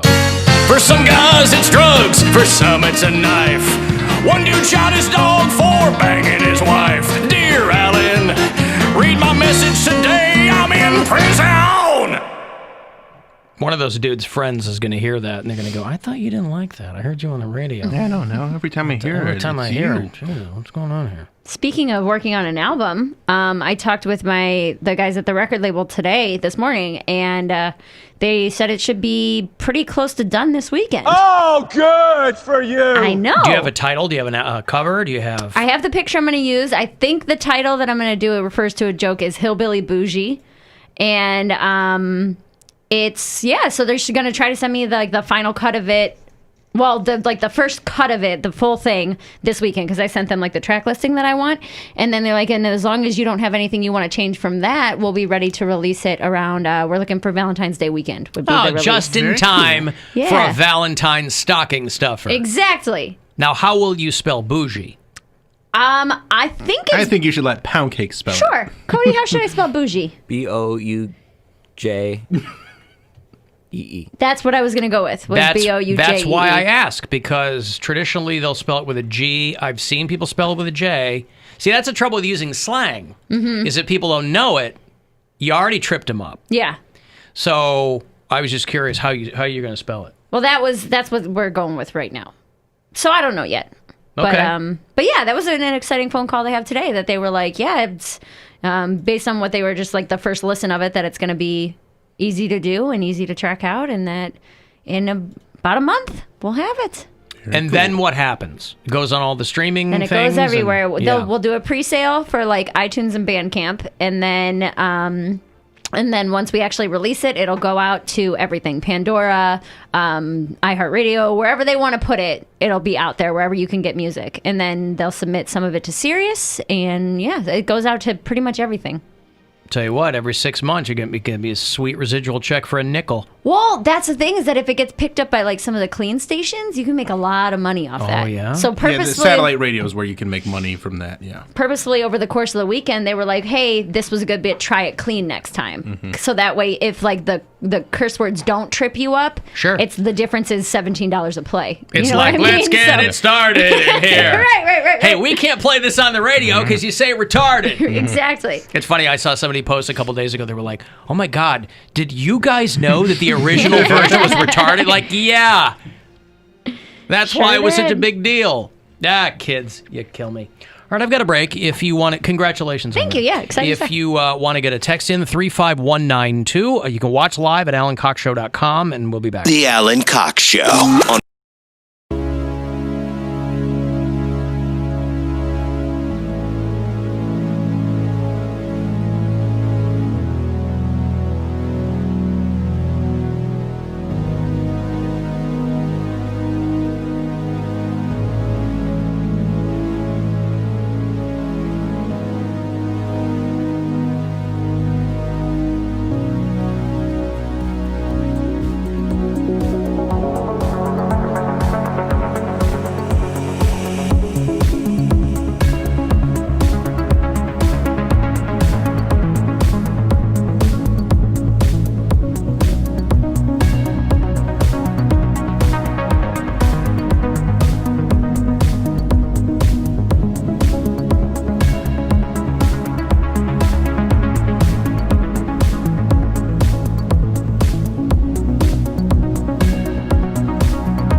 consultation at nphm.com. This is 100.7 WMMS. An iHeartRadio station. Available everywhere with our free iHeartRadio app. Now #1 for podcasting. We all know the most common New Year's resolution. Get in shape, and iHeartRadio's got you covered. Just put on your headphones and tap playlists. We've got the Rock Pump Up playlist, the Running Hits playlist, and dozens more. Plus, the New Year, New You podcast feed, a hand-curated collection of the most inspiring and motivating podcast episodes to help you achieve your New Year's resolutions. 2020 set the bar pretty low, so you got this. iHeartRadio, #1 for music, radio, and podcasting, all in one app.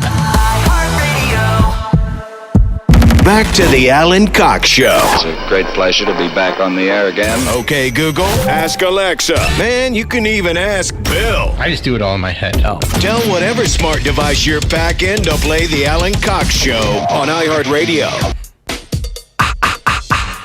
Push it. Push it. Push it.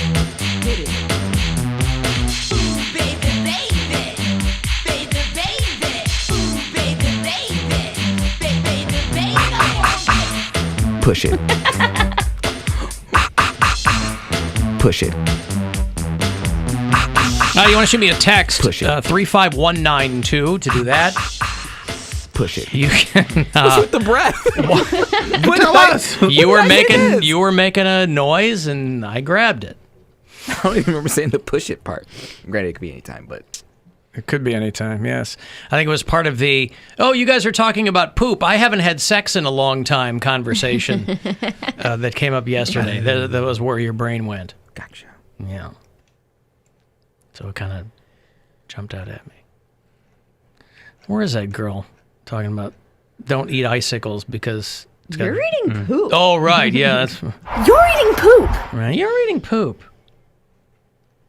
Alan Cox Show After Hours line. Got a lot of calls over the holiday from that. Thank you for those. Most of them drunken and not suitable for air. But you can leave us a message anytime. 216-986-8903. I think I was really upset with Poundcake. Hey, what's up? Got a question for Poundcake. Listening to yesterday's show earlier today, and he was just spouting off all this garbage about the Cleveland Clinic being poor and they're not getting their vaccine. What a damn idiot. But what I'm asking is... I don't think that's what you said, though. That's not what I said, but let him said continue. Poor hospitals. Poor and then hospitals. I think Bill he might have joked said Cleveland Clinic. Well, I think he had he started said, like, talking. yeah. He started talking about Cleveland Clinic. No, and then, Alan brought up about Cleveland Clinic not getting the vaccine. I said, it's known, I've heard coming from a medical field family, I heard that rural hospitals are like in poor areas, urban areas, are going to have a hard time getting the vaccine, or because there's problems with people taking them and problems with them rolling out or having the budget or whatever. Right. So, but continue. After, shortly before the Christmas break, a caller called in. He calls in regularly. I forget his name. I think he's on the Latino list. And he challenged Poundcake to read and educate himself. I'm just wondering if he did that. I'm assuming he didn't, because yesterday just really ticked me off for some reason. He's so goddamn stupid. Okay, love you, bye. All right. Well, he's got a lot to unpack there, Poundcake. Yeah, that's fine. I read a lot of gift card and... you read a lot of fine print, didn't you? Terms of service, things like that. A lot of codes. GHK7251. Yes. Good for you. Reading is fundamental. Mm-hmm. It doesn't matter what you're reading. So that guy was very displeased with the... First of all, he misheard you. He kind of conflated... They always do. And I don't take it personal. I know. don't take it personal. Nor should you. Mm-hmm. But he still thinks you're stupid. I am. That covers a lot more ground than just that conversation about the hospitals. I'll tell you what, just because, Mary is a former pharmacy student, and I think people get this notion in their head that because you're a pharmacist, it somehow makes you smart. or it's somehow, it just makes you smart for pharmacy school. And I think a lot of them are, right? It's not an easy field to get into. No. Hence why you bailed. Correct. Right? You're like, I don't want to do this for a living, right? I made people laugh one time, and I was like, done. Yeah. This is better. And I ain't going to be making anybody laugh from behind that counter. Right. Although you'd probably be first in line to get the vaccine, though. I know. Well, I was just reading about that pharmacist in Wisconsin who purposely ruined a batch of the vaccine. And it sounds like they might have just gotten off light with this guy because this was a dude that was already... The fact... Listen, He was radical. Well, it sucks that he did this to this batch of vaccine, but it could have been a lot worse. Like coworkers, this guy was getting a divorce because he went full conspiracy theorist. His wife's like, I'm out. Yeah. So she's fighting him for custody. Coworkers were talking about how he kept bringing a gun to work. And this guy, this pharmacist in Milwaukee, who's now up for multiple felonies, said that he wanted to spoil the vaccine because it would mutate people's DNA. So, like, there's Who's he, Magneto? Yeah, these morons walking among us, and you don't know who they are, Well, being book smart does not translate to anything else. That's my point. Right. You can be a smart person and say dumb things. Ben Carson, he is supposed to be, a heart surgeon, brain surgeon? He's an award-winning brain surgeon. He is a brain surgeon. There was movies made about him because of his work done in that field. Cuba Gooding Jr. played him. That's why I just don't get these people that have these big degrees, went to Yale, went to Harvard, and then they're working behind this man who can't even read, and they're like, yep, I side with the president. I'm like, wow. Well, all I'm saying is that you can, to Mary's point, you can have gone through a professional school. You can be, there are plenty of people in the medical profession who don't want to get the vaccine. Mm-hmm. I obviously don't know what each and every one of their reasons are. This guy, however, 46-year-old pharmacist in Milwaukee, is an admitted conspiracy theorist. He's a good career. So aside from the pharmacy part, he's a guy on the other half who's like, oh yeah, I totally believe the pedophile pizza shop nonsense. But whatever, what you right? want on your own time. You're going to sacrifice your license and all the years you spent in school. Hey, listen, maybe they're going to find out he was getting high in his own supply. What do I know? Or for people like that, if he has enough of a nest egg to fall back on, if he has some crazy big savings, pharmacists make a lot of money. He's getting divorced and fighting for custody. He ain't going to have any nest egg. But what I'm saying is that if he has the money to make this type of move, I would assume it would be a calculated thing that he did. This doesn't sound. It seems you desperate. think that you would do there's this? Nothing. There's nothing rational. You're going to lose your job. The very fact that you're a conspiracy theorist means that you've got no time for rational thought or logic, or you don't. But you overthink things. No, you underthink things. I feel like conspiracy theorists are always trying to connect dots in different places. You think he would oversight? No. Hey, this could make me lose my job. They're taking things. Conspiracy theorists take things. If you give them a simple explanation for something, A plus B equals C. No. Yeah, because they think it's too simple. Because they want to see things that aren't there. So the beauty of a conspiracy theory is you don't ever have to prove anything.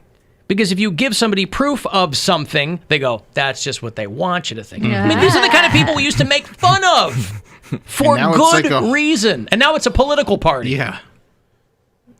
So they initially thought that he had just screwed up and been forgetful.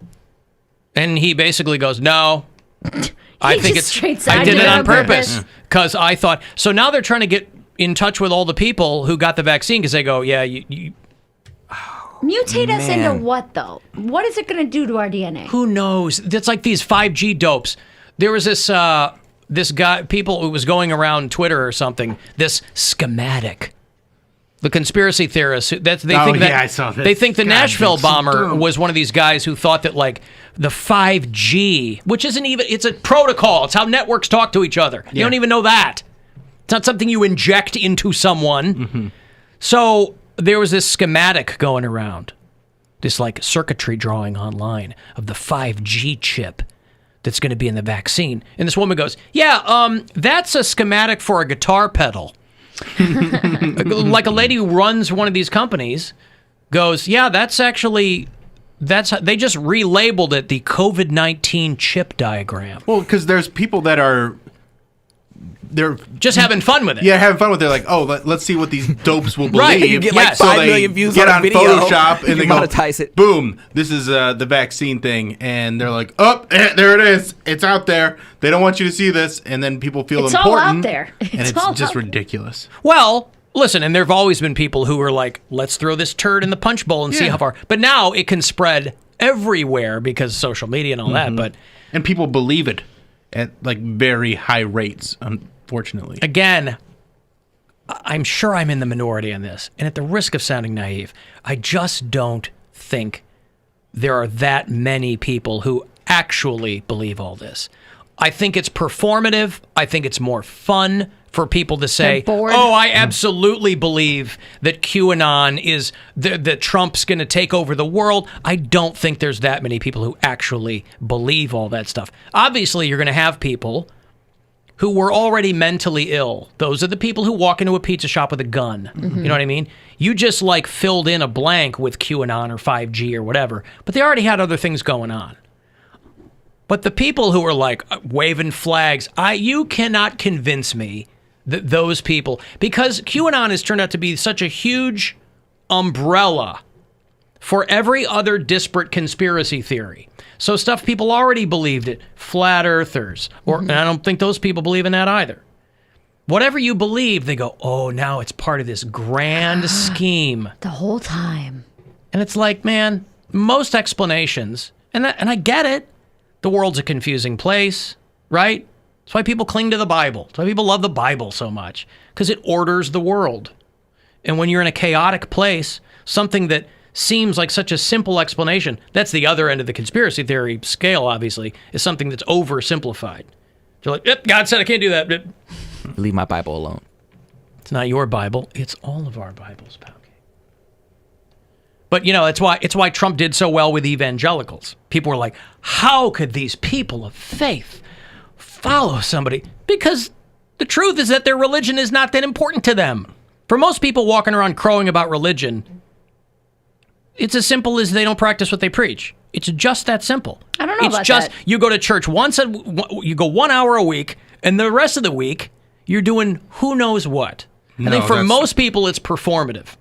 I think to a certain degree, but I think the people who are going to take the time to actually go to church, they believe and practice most of it. It's an hour a week. Right, but I'm saying they believe and practice what they're learning in that hour a week through the week. Can't learn anything. For what their belief system is, they are learning. To you, they are not learning anything. Con men like Trump. Con men know that the people who are the easiest to fool are people who are already fooling themselves. That's the lowest hanging fruit there is. So, of course, religious people are going to go for the guy. That's not that confusing. Well, my dad goes to church not just an hour a week. He's there multiple times a week. And then, Sunday it's 3 hours. And he's had to travel all over the place in Northeast Ohio to go to different meetings and fulfill different duties. And this is all volunteer stuff that he's doing. And so when you put that much time and effort into it, you're not going to let anything dissuade you from that belief. So even if you are presented with new evidence, all that is stuff that he looks at as something that is sent by Satan but it also to dissuade him from his beliefs. But again, religion is faith, right? So it doesn't necessarily require an explanation for anything. That's fine. They don't have to be mutually exclusive. You can have a faith in your religion and also look and go, well, there's this thing over there that has been proven, but these will have to coexist, but my faith still is in X, Y, and Z. It's this like fighting and defensiveness that I don't understand. But that's what he goes into when you bring up something like evolution or climate change. It doesn't go with what he believes, so he's got his own explanation. And when they, bring up all these, the scientific method, and be like, oh, it's been disproven, blah, blah, blah. And he always finds what he believes and then finds the evidence that he wants. Works backwards. To prove it. And that seems to be the way most people do it. I'm just saying, it seems to me, if you were a person of faith, that you're giving the devil, or whatever you've come up with, way too much influence. To say everything that's the Satan, that's the devil working. Right. You're really giving that a lot of influence over you when it seems like That shouldn't be a thing. Right, Be like, but that's well, I'm not, going to do my that's the thing, way and you're looking at it with an objective point of view. And when mine is still subjective. I'm just saying I don't understand the, But you're looking at it, you're analyzing it. You're not just going, okay, the end point is I got to get into heaven. This is what they say I got to do to get into heaven. All these other things are things trying to keep me out of heaven. I got to, stay on the straight and narrow and do that. But no matter what you believe, everyone is using some kind of analytical brain, right? Even your dad. He is analyzing the situation as he sees it. So you're using some kind of analysis. But like you said, he's working backwards where he's saying, this is the end point. I need to find all the things that fall in line with this, whether or not they are fact or not. If they make me feel better about it, then I'm going to cling to that rather than the other things that are pulling away from my beliefs. I feel like it would be more fun to discover things rather than going, I know the answer, which none of us do, religious or otherwise. You don't know. It's drilled into your head that you do, though. Well, it was drilled into my head, too, but I know it's all nonsense. Right, but you had to come to that conclusion that it's nonsense versus in, like, Mormon church, and even, I'm sure, in Catholic church, people, they believe every ounce of it. Yeah, I know. And they believe with their whole heart, so when you say it's nonsense, this guy that called yesterday and he's saying, don't say goddamn because it's offensive to me. It doesn't mean anything to me to say it, right? So he's got that belief. Goddamn, you dick. That guy. He feels like that's a sin. And he shouldn't say it then. It is a sin. He shouldn't say what? Goddamn, you dick. But that's how people feel. So that was two offensive things. And they have that all that tied into their identity and their community and their friends and their family. And so when you present them with something that you, as you say, is something they could discover, it's not a discovery, it's an attack. Yeah. Another chance for you to grab a buck ton of cash, about $1,000 just about every hour today. Good luck.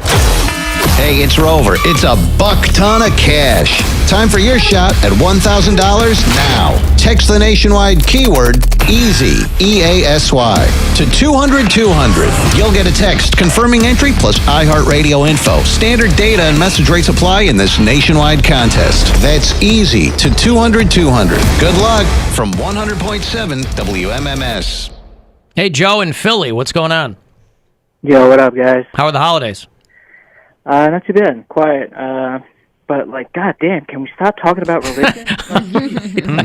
I got off on a tangent. What do you want from me? Yeah. I'm not sure if you guys had time to catch Andy Schultz's comedy special on Netflix that dropped. I saw a little bit of it, Yeah, he doesn't really do it for me.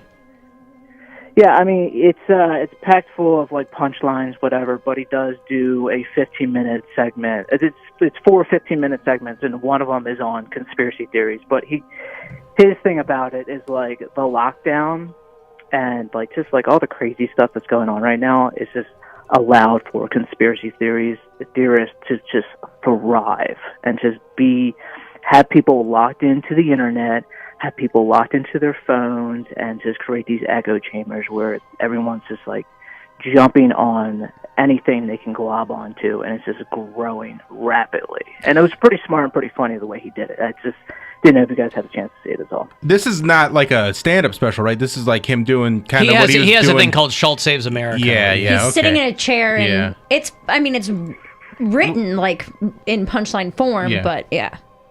Kind of like a TED Talk. Yeah. I might have to check this out. I don't know if I've ever given him a full chance. I worked with him at Hilarities a couple years ago, and he was one of the people who kind of Bill Burr's this way for me too, where at the beginning of their joke, I don't like them, and I don't like what they're saying, and then the punchline is usually clever enough for me to be like, God damn you dick, like you got me on your side. I had literally never even heard of the guy until like 2 months ago. He's a talented dude.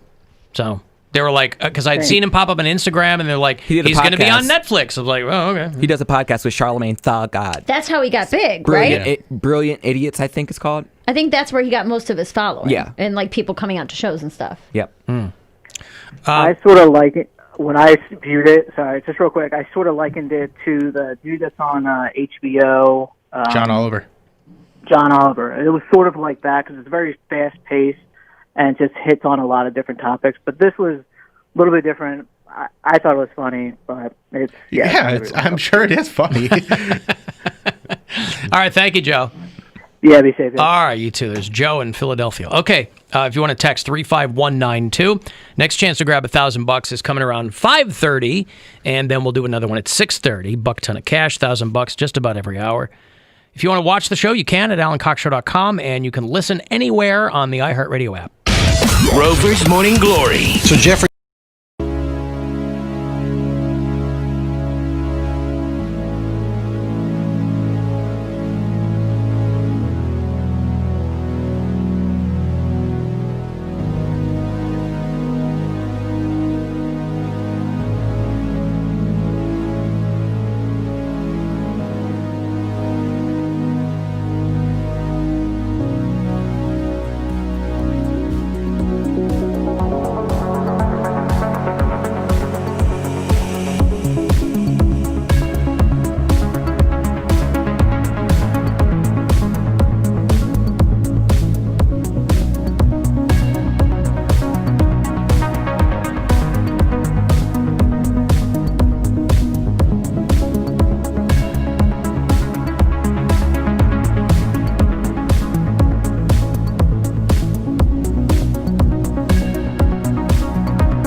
216-578-1007 to join us live, or 800-348-1007.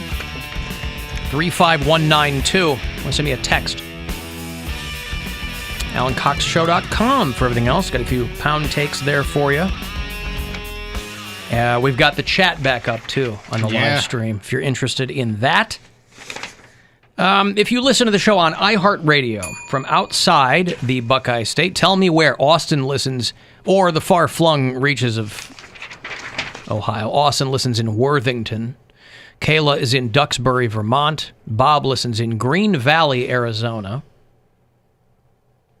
Jeff is our bureau chief in Palmer, Alaska. And we have a handful of people. Angela is one of our Montana bureau chiefs. We used to hear from Marshall, who was the head of the Satanic Temple up there or something, and it turned out he was just high on meth all the time. No, yeah, he got sober. He got sober and became a Christian. That's right. He the last refuge of the scoundrel. He called in. What was it? Was the last year? Like he like reconnected with his wife or something. He was like, he cleaned things up. I tell you what, there are some things that about religion that I love, like black churches. The only thing that keeps me like religious and keeps me sane and wants me to remain in like the Baptist church is the music. Praise and worship. But if it was there's music outside of church. No, I'm talking about their type of music. I'm like, okay, it makes me want to worship. Like it gets me in the mood. It makes you want to worship. It makes him want to worship. Worship. Right. I don't feel that same feeling when I hear like white Christian music. It's not great. It doesn't have that same. But you can still listen to that and not be in the church. I understand that, but it's just like Well, yeah, traditionally, because it's all based out of like Gregorian chants, which are not exciting or. Well, not all of them. We had some hymns that I liked. I like. I got the victory. Like you bang the tambourine and you jumping around. No, Baptist church. Jumping. After my dad left, my mom took us to a bunch of different churches. We went to like a Baptist church, and then we went to a Catholic church. So you didn't go to church; you went to church. I loved it. But it was like 2 straight hours of praise and worship, which is what it can get a little exhausting. But what was your mom looking for by taking you guys to those different faiths? I don't know if maybe she was just. We've actually never talked about it, so I'm wondering if maybe she was kind of questioning things with the divorce and everything and wanted to go to other places, or if she just wanted to introduce us to other types of religion. Probably don't want to bump into your dad either. Well, he wasn't going to church at that point. Okay, I don't know. Yeah, no. Or you know what? That might be it. That she didn't want to face the people, at church and be like, tell them that they're going through a divorce. Yeah. That makes more sense. But yeah, there was a Baptist church in Berea that we went to that was always my favorite because I knew we were going to dance for like half of it. Like I didn't have to sit through the word.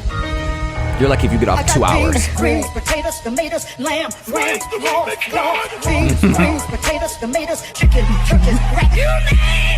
Greens, potatoes, tomatoes, lamb, rams. All right. There's a lot of good music in churches, just not. Even while you're preaching, though, like a lot of Catholic churches. My pastor would say something, and he was like, and then I felt God, and then they would just bang on the drum as they take a step. It's like, I said God. See, evangelicals, they wouldn't so much do like the music part of it, but it was that hi, like they would go up at the end of every sentence. So it'd be like, and Jesus said to them, and you're like, you kind of got to get into it because he's getting so into it. They're like, hell yeah, he did. All right, well, not hell yeah, but hell yeah, he did. Heaven, yeah, he did. Would you be super excited when someone gets that worked up? It's hard not to feel it too. My one. I guess she's my technically she's my step cousin. She got dragged out of church because the pastor was preaching, and she's just like, "Who in here?" She's like, "Everyone's afraid to sacrifice for God when Jesus sacrificed for you, and none of y'all would. Who would go to church or who would go to jail for Jesus?" And they were like, "Raise your hand." And my one friend, my cousin, I guess, she did not raise her hand. Her mom dragged her. She's like, "You gonna go to jail right now? I'm gonna go to jail. You gonna go to jail for Jesus." I'm like, wow. But I come to praise the name. Lord. Girls, you can leave now. Thank you very much. There's a God somewhere. I got a special treat for you this evening. A young man that you all know is Joe the policeman, from the What's Going Down episode of That's My Mama. I want you to put your hands together and welcome him to the stage. Big round of applause for Jackson Heights' own Mr. Randy Watson. Yes, Randy Watson. That boy's good. Good and terrible. Oh, I'm excited for the sequel. Yeah, Coming to America 2. They push it to May, I think. Coming the number 2 America. Sherry Headley finally getting some work again after 20 years. Are they going to try to put it in theaters?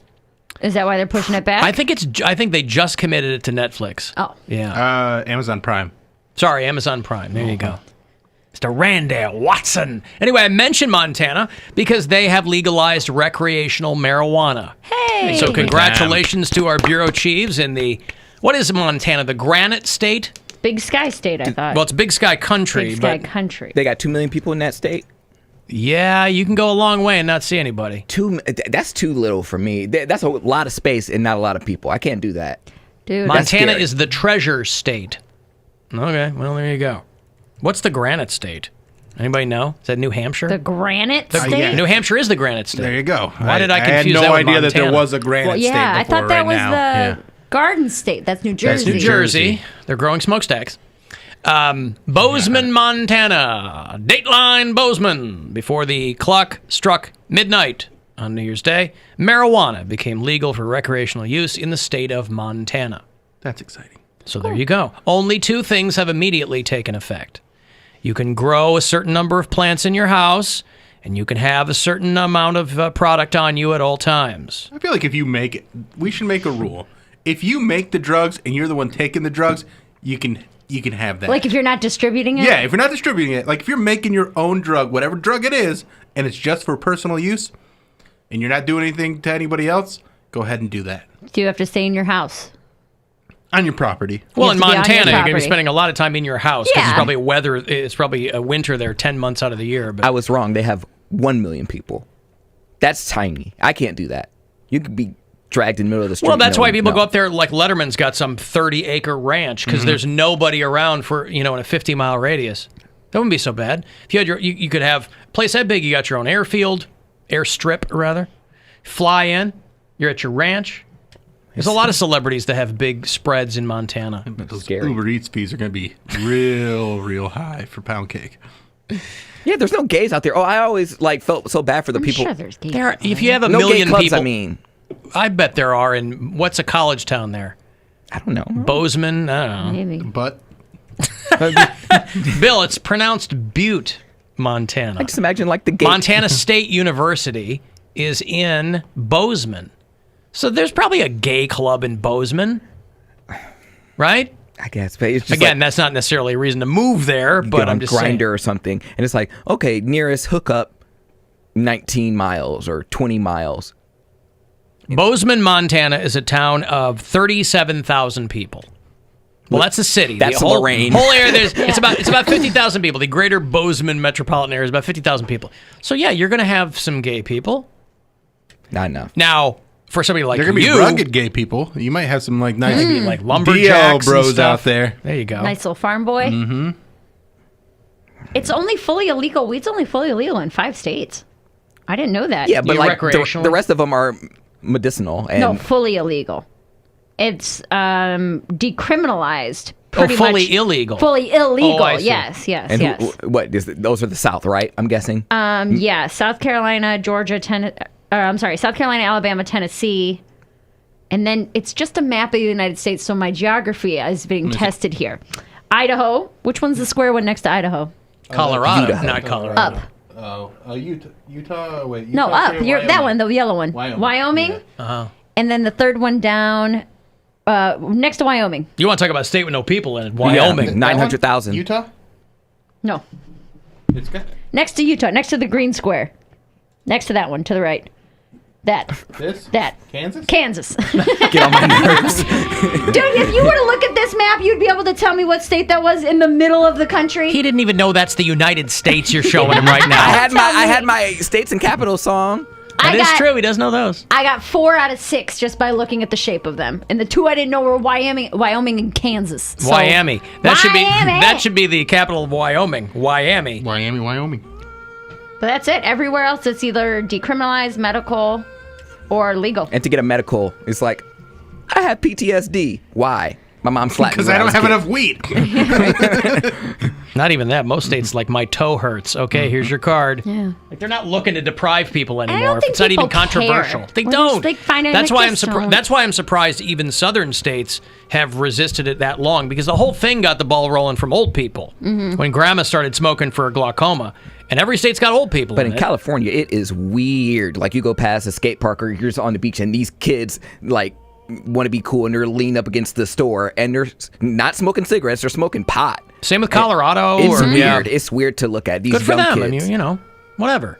Yeah, but they don't know what it's like to, like, not have that stuff. And they're like, I was never the kid to go to school high. Like, that just wasn't me. And these kids can do that now. Well, you're still going to have to make certain decisions no matter what your world is that you're growing up in. But, you know, what are they missing by not having legal weed? I remember the good old days 2 weeks ago. Couldn't get this anywhere. A couple years ago, when Michigan just flipped to medical, there was like this bar that did weed events, but to get in, you had to show them your medical card. So they didn't have any booze. I got jammed but- up on going to the wrong dispensary. Well, it wasn't even a dispensary. It was Some a of them bar. are medical only. Yeah, it was like an actual bar that had like live music, and they had like snacks and like soda and like drinks, but there was no alcohol. And you showed them your medical marijuana card, and then you could go into this bar and smoke weed. You could just smoke weed indoors. And a friend of mine like knew the door guy or something, so she had a card. I didn't have a card. And they were like, it's okay. There was like a $10 cover if you didn't have a card. And I'm like, they're not checking anybody. Everybody was higher than mine. There was like a jazz band playing. Of course. I was like, this is the coolest thing. Like, and it was... It's more heroin music, really. It was great, though. I was like, they should do this everywhere. Like, just smoke weed They're trying. Everybody's in a good mood and dancing and tipping. There's I don't know. cookies, I would like- still feel weird though. Not on this show, but I think it's still kind of like taboo if like I was there and then like someone from my morning job was there. Like, Why? And if they know I smoke pot, that's one thing. As long as it's legal. But if it's legal, who cares? Yeah, it's like But having if a you're drink. legal, yeah. I don't know. It's weird. It's like seeing your parents smoke pot. It's weird. I would be so goddamn happy. Sorry, Terry, but your I'd be so Mormon parents goddamn got happy high. if my parents got high. Well, because then like the whole thing is, you know, it's an illegal drug, so it's they a won't vice. do it. But if it becomes legal, then it's like, okay, now where do you fall on that? My mom said the 'Cause it same wasn't thing. necessarily mentioned in the word of wisdom in the Doctrine and Covenants. Yeah, but God. even them, I can't if, believe they believe even this them shit. though, if it was legal, I don't see any problem they'd have with it. Well, but drinking's legal, and they don't do that. Yeah, okay. So. Oh, you mean it's not specified in Yes. I see. They don't say, thou shalt not toke up. Yeah. Smoke the wackiest of weeds. So in you the will Mor- be burning no bush. So in the Mormon religion, they have the word of wisdom, and that's what they follow. Where it's like you won't have, you know, that's where like the whole no Coke or Pepsi, tea no or Coke. caffeine or anything like that, because it's like hot drinks, and they're talking about caffeine in that situation, and say no illegal drugs. And if it were to become legal, then who knows? Because they're, I mean, Mormons are real big on prescriptions. There's more prescriptions in like Utah than anywhere. Sure, they're all on mood altering. But I'll tell you substances. what. I'll tell you what. If your religion doesn't want you drinking hot drinks, you are not going to convince them about the efficacy of marijuana. Well, Dude, it chilled them all out a little bit. They're they, like they trying got to questions about CBD. Like my they're trying to ban temperature. Yeah. Get that hot drink out of here. A tea kettle? And how hot is too hot? Right. Oh. So, well, I assume this is answered somewhere. You say no hot drinks. Well, and they're I mean- talking about tea and coffee. Not hot cocoa? Because we're allowed to have hot cocoa, even though there's a little bit of Ooh, caffeine asterisk. in it. Oh, so right. it's the caffeine, not the Yeah, hot drinks. exactly. So you could drink caffeine-free tea. Yes. And you could drink decaf coffee. Correct. Oh, okay. Who's doing that, though? Well, I'm just saying, some people, they like the taste of coffee. They don't want caffeine. My sister does that. So I get a decaf coffee with breakfast. I'm like, who likes the taste? I don't like the taste of coffee.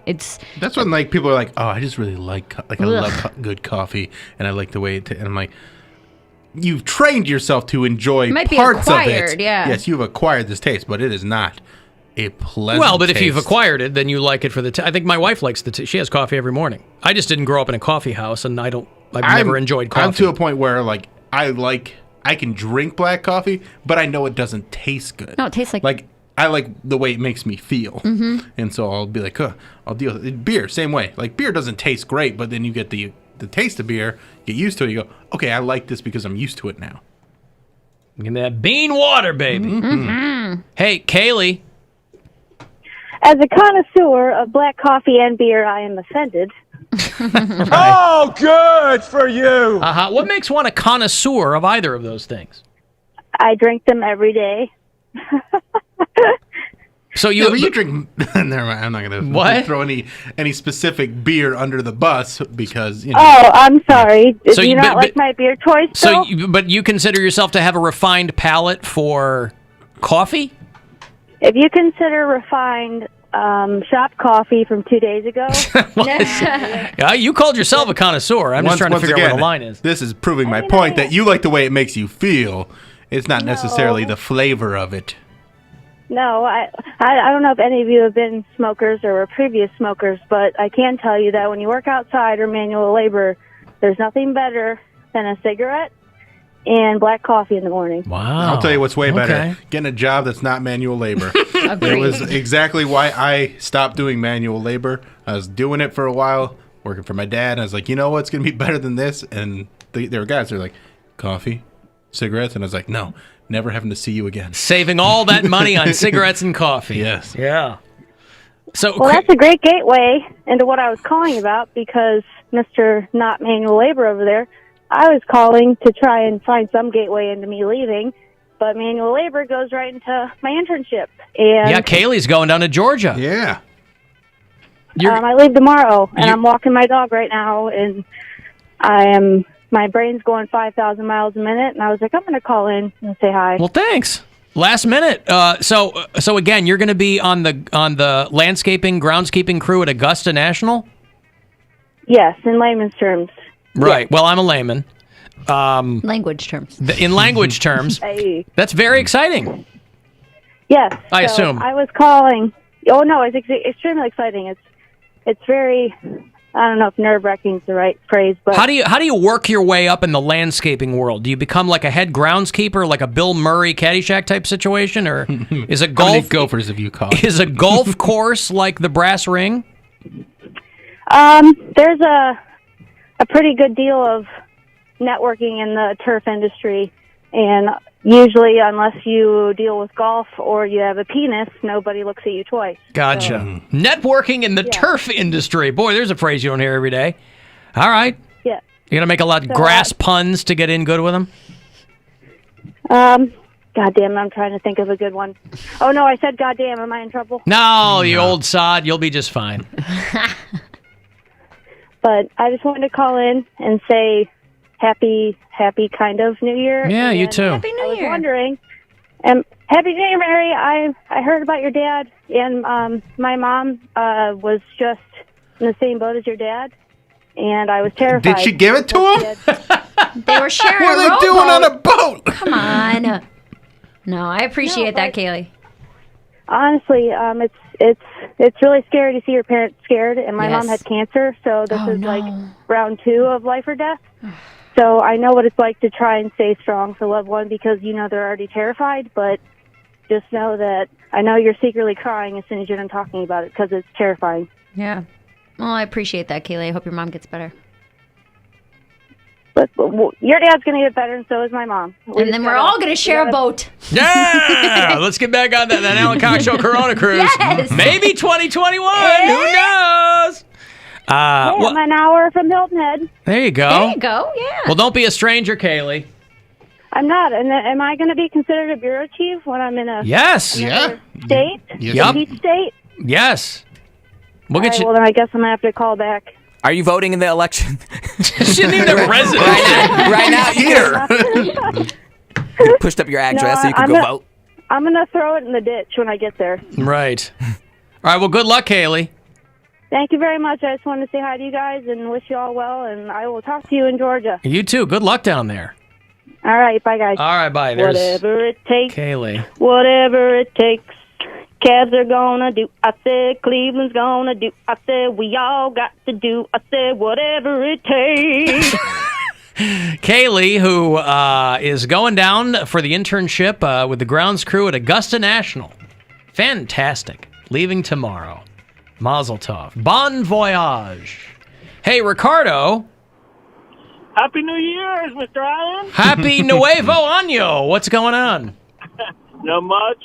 Miss Mary? Hola, I just burped. She's like, hola. Hola. Put your phone down. I can't. It's important.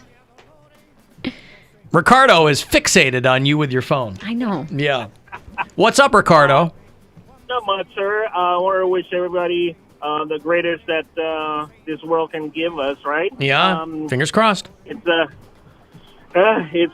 stepping in big shoes this year, right? Yes. Yes. So, Mary, going back to you, I'm so sorry for what's going on in your family. I mean, everybody knows at this point somebody that has suffered and lost a loved one, and hang in there. FaceTime him every day, talk to him, do your thing. God blessings for that. It's important. Thank you. Yeah, and I have a bone to pick with Bill. What's up with coffee, Bill? I mean, Jesus Christ! I just listen. I drink coffee. I drink black coffee. I just don't. It doesn't. It's you have to acquire the taste. You can't lie about that. I didn't know not liking coffee was controversial. Or I think people get offended when you say it doesn't taste good. When you say coffee doesn't inherently taste good. Well, nothing inherently tastes good. I mean, no, you know. sweet things. Sweet things taste good. No pun intended. No pun intended. But if you think that if we go on scares of toilet paper, shit will hit the fan. If we run out Ricardo, what are you doing to me? No pun intended. And he drops an S-bomb. That's not a pun. He was going to tell me he grew up on a coffee farm. Oh, good for you. I don't know what that does for us, but... And if you've been drinking coffee all your life, if you... Like, again, it's a taste that you can acquire, and there are definitely coffees that taast better than others. My mother used to drink it out of a jug, and it wouldn't be warm. And yeah, like there's... She had a sippy cup. There's some coffee that tastes better once you learn how to, you know, differentiate between good coffee and bad coffee. That absolutely exists. But no one drinks black coffee for the first time and goes, this is what has been missing. This is my new favorite drink. I need this in my mouth. I had to... I'll always have an espresso. 511? Yeah. I'll always have an espresso after dinner or something. Like if I'm out having dinner, which who knows when that'll be. But I like espresso. No problem with that. You mean espresso? That's a little pretentious, Bill, to call it espresso. I started drinking black coffee when I started dieting because it's no calories, and they're like, oh, you know, it'll keep it low, blah, blah, blah. And I was like, man, it's almost not worth it to me. Like, I would rather stay fat than have to suffer through this. Like, this is the worst. I would rather stay fat. But I mean, you get to the point where like, okay, at least I can drink this. But like Bill said, I want the effects of it. Mm-hmm. If I could shoot caffeine into my body and just feel better in a half hour, I wouldn't drink the coffee. Yeah. But I like a black coffee with a sweet treat. Where it's, that's like such a good treat. Yes. Where you have like a nice hot cup of coffee and then you have like a pastry or donut or something with it. Oh, it's phenomenal. Wow. That's what keeps AA meetings going.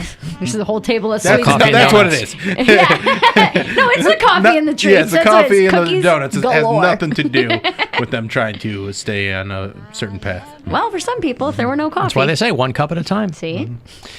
All right, I've got to take a break. If you want to get a text in, 35192, AlanCoxShow.com to get to us there, and we'll be back. The Alan Cox Show on 100.7 WMMS and everywhere.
Just tell it to play 100.7 WMMS on iHeartRadio.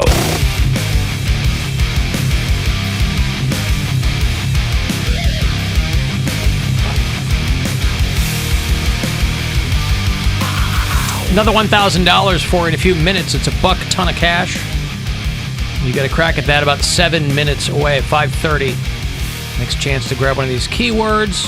Get yourself a grand. And they'll do it at 6:30, right after we get out of here.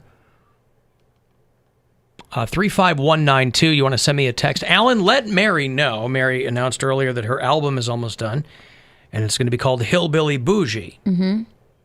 That's the working title, but yeah. Let Mary know that a bougie is a sheath that goes over an endoscope. What's it? Is I that the used thing one- that goes in your... Yeah, it's a big long. I have an industrial endoscope, which like if you need to, say you've got something clogged in a vent or something, and you can feed this Look thing behind a through. wall, yeah. Yeah, I've got one of those. But normally, yes, this person who works in healthcare, that's something that you would put over the end of it before you insert it into a person to keep it sterile. Well, how And do they so- spell that one? Bougie. So I'll do 2 E's, so that way it's different. Yes. It's also pretty common slang to call someone bougie. Right. It's also, where I'm from, Bill, common slang to call somebody the sheath that goes over the endoscope. I go, get out of here, you This is why endoscopic people- sheath. This is why people think you're pretentious. I guess so. Just how you grew up. I guess that's on me, isn't it? Ingrained in him, you know? Yes. Handful of people are suggesting perhaps bougie hillbilly instead, irrespective of the endoscopic reference. It's because of how the joke goes. So when it makes sense, I use the phrase hillbilly bougie in a joke. Gotcha. It doesn't have to be that one, but that's what I've been understand. leaning toward. And the Okay. picture I want to use lends itself very well to that. I'm in a wedding dress in a lawn chair drinking out of a 40. Uh-huh. I'm just really surprised it's not like no babies or. Well, I wanted it to tie into the jokes. I was going to say, no You know what I babies mean? is like a show thing, not a Right. stand-up thing. Right. It's Why, also... why didn't you call it I'm Mary Santora? That is good. And I cannot believe I haven't thought of that yet. The Mary Santora. The Mary Santora. My album. This is not a comedy show. This is my life. Well, it could be Hillbilly Bougie, but you should have yourself on the cover as The Mary Santora. Mhm. The Mary Santora. So you're sitting in a long chair, and then let me guess, your top pant button is unbuttoned. No, and I'm you're in a just wedding dress. Okay. It's all. There's a big chunk of material about calling off a wedding, which is why we wanted to do it. Is Valentine's. it the wedding dress that you had Yes, to get married it's in? my wedding dress Okay. that I bought, and there's a big chunk of material about calling off a wedding, which is I think when you should call it Big Chunk. we might call it big chunk, which is when the sound engineer and I were talking about it. He goes, "I think it'd be kind of funny to release it Valentine's Day weekend. Like, hey, here's a album about breaking up. If you guys are into that, you know course. what I mean." So that's why we were aiming for that kind of a theme. Valentine's Day is when a lot of people split up. Yeah. They don't like Or the right gift. before. They didn't get one. Yeah, Yeah. right. So they don't have to get something. Exactly. Alan, I like coffee so much that I drink a coffee-flavored moonshine. Here's the Again, thing, though. but Coffee. if I understand a lot of people like the flavor of coffee, but you did not like it the very first time you drank it. Nobody drank black coffee the first time and said, that's great. This is my delicious. new favorite Right. drink. Now, I do love coffee flavored ice cream, but it's ice cream. I just don't care. I think coffee smells great. Just great. never got into drinking it. Smells. Yeah, because I worked in a coffee house for a number of years, and I was like the tea guy, Yeah. which is why they hired me. Because I told them, I go, I don't know coffee, I don't care about coffee. But They I go, know tea. Well, I know tea, and they were gonna have a big tea thing. They call me Senor Tea. But in the process, I learned how to make, killer cappuccinos and all that kind of crap, So I like espresso, but like when you'd have people come in and go, just because we're grinding beans and all that. So every day I'd go home smelling like beans. Anybody's ever worked, I'm sure if you work in a Starbucks, it's the same way. You go home. If you liked coffee before, you hate it now because you smell like it all the time, Yeah. But I just never drank coffee. Didn't come from a coffee house. Some people will tell you, like, my grandmother gave me sips of coffee when I was 3. And that's what, it's like, well, that got you hooked on the caffeine. Yeah. But if, like, you're a kid, you don't know what the hell's going on. Yeah, anytime any kid takes a sip of coffee or a sip of beer, they're like, this is disgusting. Like, my daughter still, she's like, I still don't know. She's 21. She's Yeah. like, I don't know how people drink beer. It's the It's grossest not thing. I had to grow into it as well because I remember I was like 18 in the club, and all my adult friends, they were like 26 and up, and they're like, "Oh, don't worry, your taste buds will adjust." I was just like, "Whatever, buy me a vodka cranberry." Taste buds will adjust. There are some beers that taste really, really good, but if you're talking about But just I'm like talking- a basic like Bud Light, But even if it tastes really, really good, you still have to acquire the taste. The only beer that I have tasted, and this was when I was drinking heavy, so it might be skewed a little bit because I was Probably. drinking. No, it's called Heavy Seas Tropicana, and it tastes like juice. I am not exaggerating when I Okay. say that this beer, if you ever see it anywhere, and this is years ago when it came out. Obviously, I haven't drank in almost 2 years, but that was a beer that I was like, I thoroughly enjoy drinking this. And Like, we are also conditioned, I think mostly, I don't know around the world, but definitely in this country, either we want something that's, like water, milk, or sweet. Milk. So, like, when you're a small child, you drink milk, you're Water, used to that milk, or flavor. juice. Yeah, you're I not see. drinking anything that has, like, a nice bold... You're drinking thin fluids. Yeah, Yeah. well, you're not drinking anything that has any other characteristics other than those three. Whether it's either sweet, or it's milk, or it's milk and sweet, or water. Mom, give me water- more milk and sweet. I like my chocolate water milk. hoppy. It's not enough rye in this, I feel. That's why I like Yeah. a shandy. Yeah, no kids are like, Shandy's- give me the dry. Yes. I want the Pac Sun, the Capri Sun, but give me the dry one. Yeah. A nice dry grape A shandy's juice. a great example. Capri Lemonade Sun and Brut beer. is what a lot Yeah. of kids enjoy. What's that? I said a shandy is a great example of a beer that I think tastes good. Like when you're drinking it, it tastes good. But again, it all. I'm talking the first time you I drink think it. like those fruit beers. Those the fruit beers- first time you drink them, you're like, "This is good. I You're, could you're drink still this." gonna be like, okay, this is something I could drink, but it's still you put that up against like Sprite or Coke or Well, something no, like that. you can't And compare that But to that's what pop. I'm saying is Why are you yelling?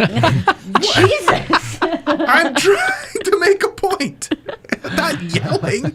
I get emphatic about one thing. I'm yelling. All I'm saying is, I think that compare beer to coffee. Yeah. You could drink a beer the first time and say that tastes good. Black coffee, I don't know that you can drink the first time and say that tastes good. A shandy maybe, but I still don't think someone that's never had beer is going to drink a shandy and be like, that's great. You're like, oh, this juice tastes like it went bad. Or Same thing with this wine. beer tastes like it got good. Well, that's what we think because Right. we drink beer, or you used to. Don't get him all wound up. I guess very wound up. I'm just Get him wound up. I'm trying to make a point. I have been a Republican in times good, and I have been a Republican in times bad. I don't think you I will hit the ground running, come out swinging, and end up winning. How am I yelling? You got loud. I wasn't loud. I was. You got louder than you were speaking. You raised your voice.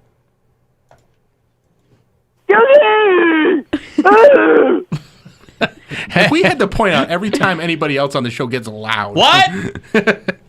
It was an odd thing to scream at the top of your lungs about. That's all I'm saying. Huh? I'm kidding, Bill. A buck ton of cash. Oh, are you? 1,000. It's Oh, just are a you? joke. I know you're joking. I'm just... A buck ton of cash. It's $1,000, a chance for you to put it in your pocket, start the new year off with a bang or whatever else you want to spend it on. Good luck. Hey, it's Rover. It's a buck ton of cash. Time for your shot at $1,000 now. Text the nationwide keyword FUN, F-U-N, to 200-200. You'll get a text confirming entry plus iHeartRadio info. Standard data and message rates apply in this nationwide contest. That's FUN to 200-200. Good luck from 100.7 WMMS. Hey, Ricardo. Alan, I'm so sorry. Sir. Ricardo dropped an S-bomb on me He's trying last to disguise segment. it as a pun. I apologize. Pardon the pun, but F you! Right. I'm sorry. What's up? I know, you got excited. It's a new year. It's a new Ricardo. And we're talking about coffee, so. Yeah. First So jump you of 2021. you grew up on a coffee farm? Well, my family, my dad had one, my uncles had it, my grandfather. So every weekend you were in a coffee farm.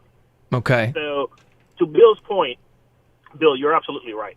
But then imagine growing on this, these farms were like little gardens of Eden. They had everything in there. It was fun to go. You could do whatever you wanted. It was awesome. And then you see the production of the coffee from the tree being planted the first, time, the seed, all the way to the product throughout years. This is 20, 30 years. So, but the first time that you have coffee, you're like taking that hard work of generations, right? But in my the earliest memory that I have of drinking coffee, for example, was like maybe 3 or 4 years old, and it was like 12 of us between brothers, sisters, and cousins, and going down to the main kitchen, right?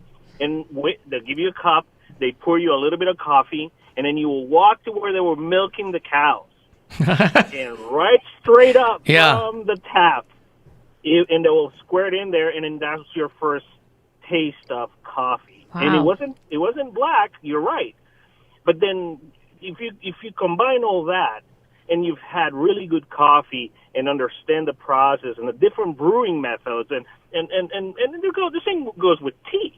I mean, rarely you will have real good cup of tea here in America. I mean, you have to know where you're going and so on, as Alan can say, right? But yeah, it was the best years of my life with clothes. So they were the best early years of your life. Yeah.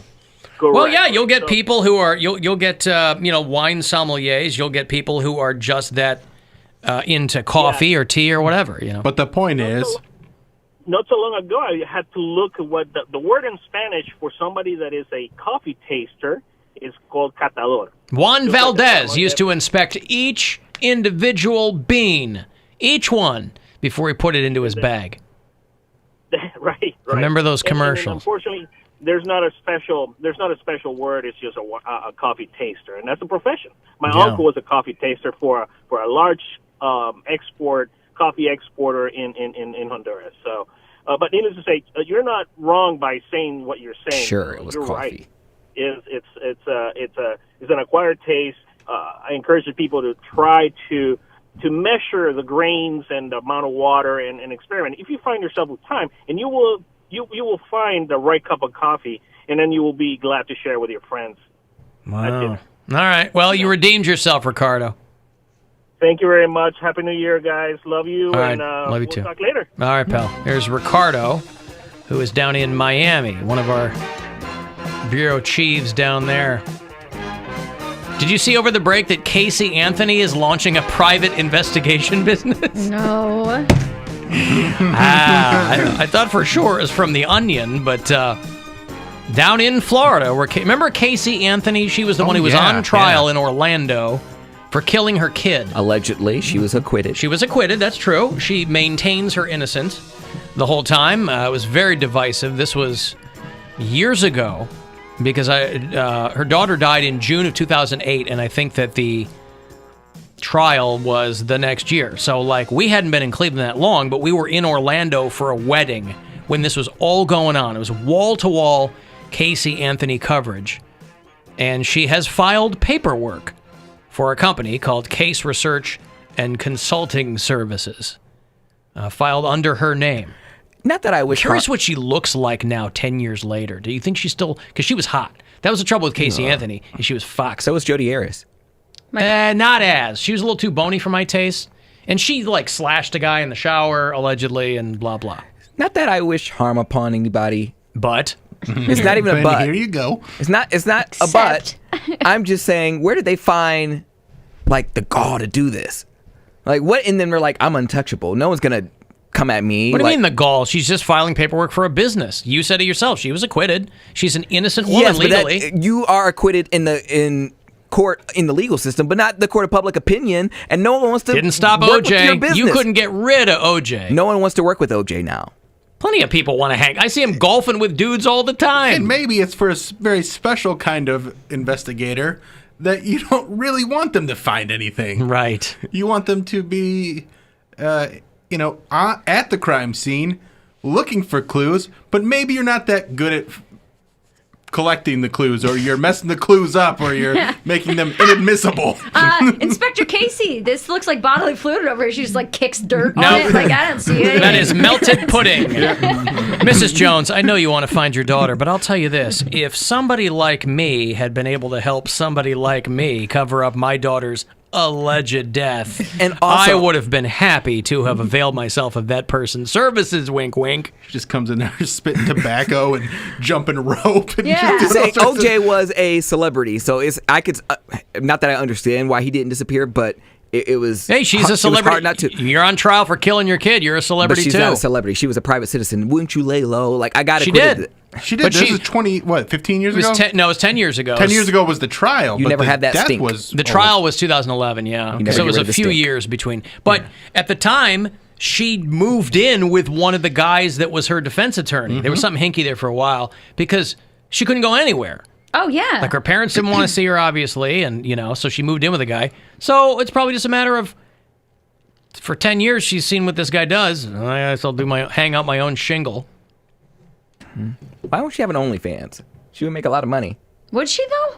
I'd get on there. People write letters to men who kill. I guess. There's enough like, I don't know if there'd be a lot of resubscriptions, but the first month she'd do well. Yeah, let me see you get stabbed. Listen, I think... What? I think she filed paperwork for a business that the other guy can launder money through or something, an LLC, right? She's not going to be out there. She's no gumshoe. She's on a park bench or a side of a bus. She just gets a monocle. Is like, I have a hunch. What? Magnifying glass? Monocle. Like she's at the opera, or she? Oh, she's like she has a monocle, like Mr. Peanut. Like Mr. Peanut. Does Mr. Peanut solve crimes? I feel like crime solvers have monocles. It's usually the magnifying glass. I want her to have a monocle. All right. You want her to look classy. Yes. Yeah. You want her to have the spats. Yes. The elbow-length white gloves. Yes. The monocle. Monocle. Top hat. Monocle and magnifying glass combo. Long holder for your cigarette. Mm-hmm. Yeah, I get it. Maybe a top hat. I don't know yet. That's more of Inspector Ratchet territory. If her name isn't Inspector Ratchet, then I don't know. That's my name when I'm going through someone's phone. Oh. I'm going to take a break and I'm going to Google Casey Anthony 2020, and I want to see what she looks like. Because she's probably got a couple extra pounds on her. I said, paparazzi still follows her? Huh? You think she has like recent pictures? Like it's not like she's on Facebook. Well, I don't know. I don't know anything about her. I haven't even thought about her until this story came up that she was filing paperwork. She's okay. My college roommate looked a lot like her. And we were in college 2008 to 2012. So when all of this was going on and everyone would be like whispering, she's like, I'm not Casey Anthony. Like, I'm not Casey Anthony. But how do we know? Right. Yeah. How do you know you just didn't disappear yourself? She kind of looks like Erica. She got has that a little bit Erica Yeah. in some looks, and then she also is very Alanis Morissette. in some Alanis, looks. there Yeah. you go. Isn't it ironic? Yeah. Don't you think? Okay, I've got to take a break. If you want to send a text, 35192. If you want to join us on the phone, do that, 216-578-1007 or 800-348-1007. You can listen anywhere you are on the iHeartRadio app.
216-578-1007 to join us live. 800-348-1007. Do the same there. 35192. Send me a text. And AlanCoxShow.com for all the other stuff. People are telling me that Casey Anthony lived in Ohio for a while. Was that part of the whole story there? I think it was. At the time? I don't remember that. I don't remember chapter and verse of... Alan, I was really hoping that you were going to say that Casey Anthony was launching an OnlyFans. I mean, listen, you got to figure the number of people who are on OnlyFans. I'm sure there are a handful of people who have killed their kid. I tell you what, if Aaron Hernandez got out of prison and he started an OnlyFans, I'm sorry, he would just have to take my money. He's dead, right? Yeah, okay. Yeah, he killed himself in prison. Yeah. Or did he? Yeah. And Scott Peterson. Or did he? Scott Peterson what? I paid for his OnlyFans too. Really? He was always a little doughy, though, wasn't he? Like Scott Peterson, he kind of had that, like... There's a category for that. Chinless doofus look to him. There's a category for that. Right. Just do some things. Casey Anthony from PI to... Never mind. To just pee. Well, I was going to say cream. Don't worry about it. Okay. Yeah. Oh, PIE. Yes. Kind of. There you go. If you listen to the show on iHeartRadio, tell me where you do that. Nick is a bureau chief in Detroit. Amanda listens in Goldsboro, North Carolina. Nick is in Fort Worth, Texas. Danielle listens in Orange County, California. And I also heard from Donna, who is our one bureau chief in LaGrange, Indiana. You ever been in LaGrange? You see the exit signs if you're on the turnpike, if you're going west, far enough. LaGrange is about... probably 45 minutes north of Fort Wayne. If you're on your way to South Bend, you'll go past LaGrange. And she was telling me about how LaGrange just lifted a 50-year-old law that was designed to keep hippies, damn dirty hippies, I hate them, hippies, out of LaGrange. Everywhere. They had an ordinance that became law in the early 70s that was basically a reaction to Woodstock. They didn't want what happened in Saugerties, New York, to befall the lovely town of LaGrange. But basically, if you don't live in LaGrange and you find yourself in LaGrange, you've either taken a wrong turn, you're close to running out of gas, something. There's really no reason to go to LaGrange, Indiana. But they had an so maybe that's why they've gone through the books and go, how can we get more people to LaGrange? They go, let's legalize hippies.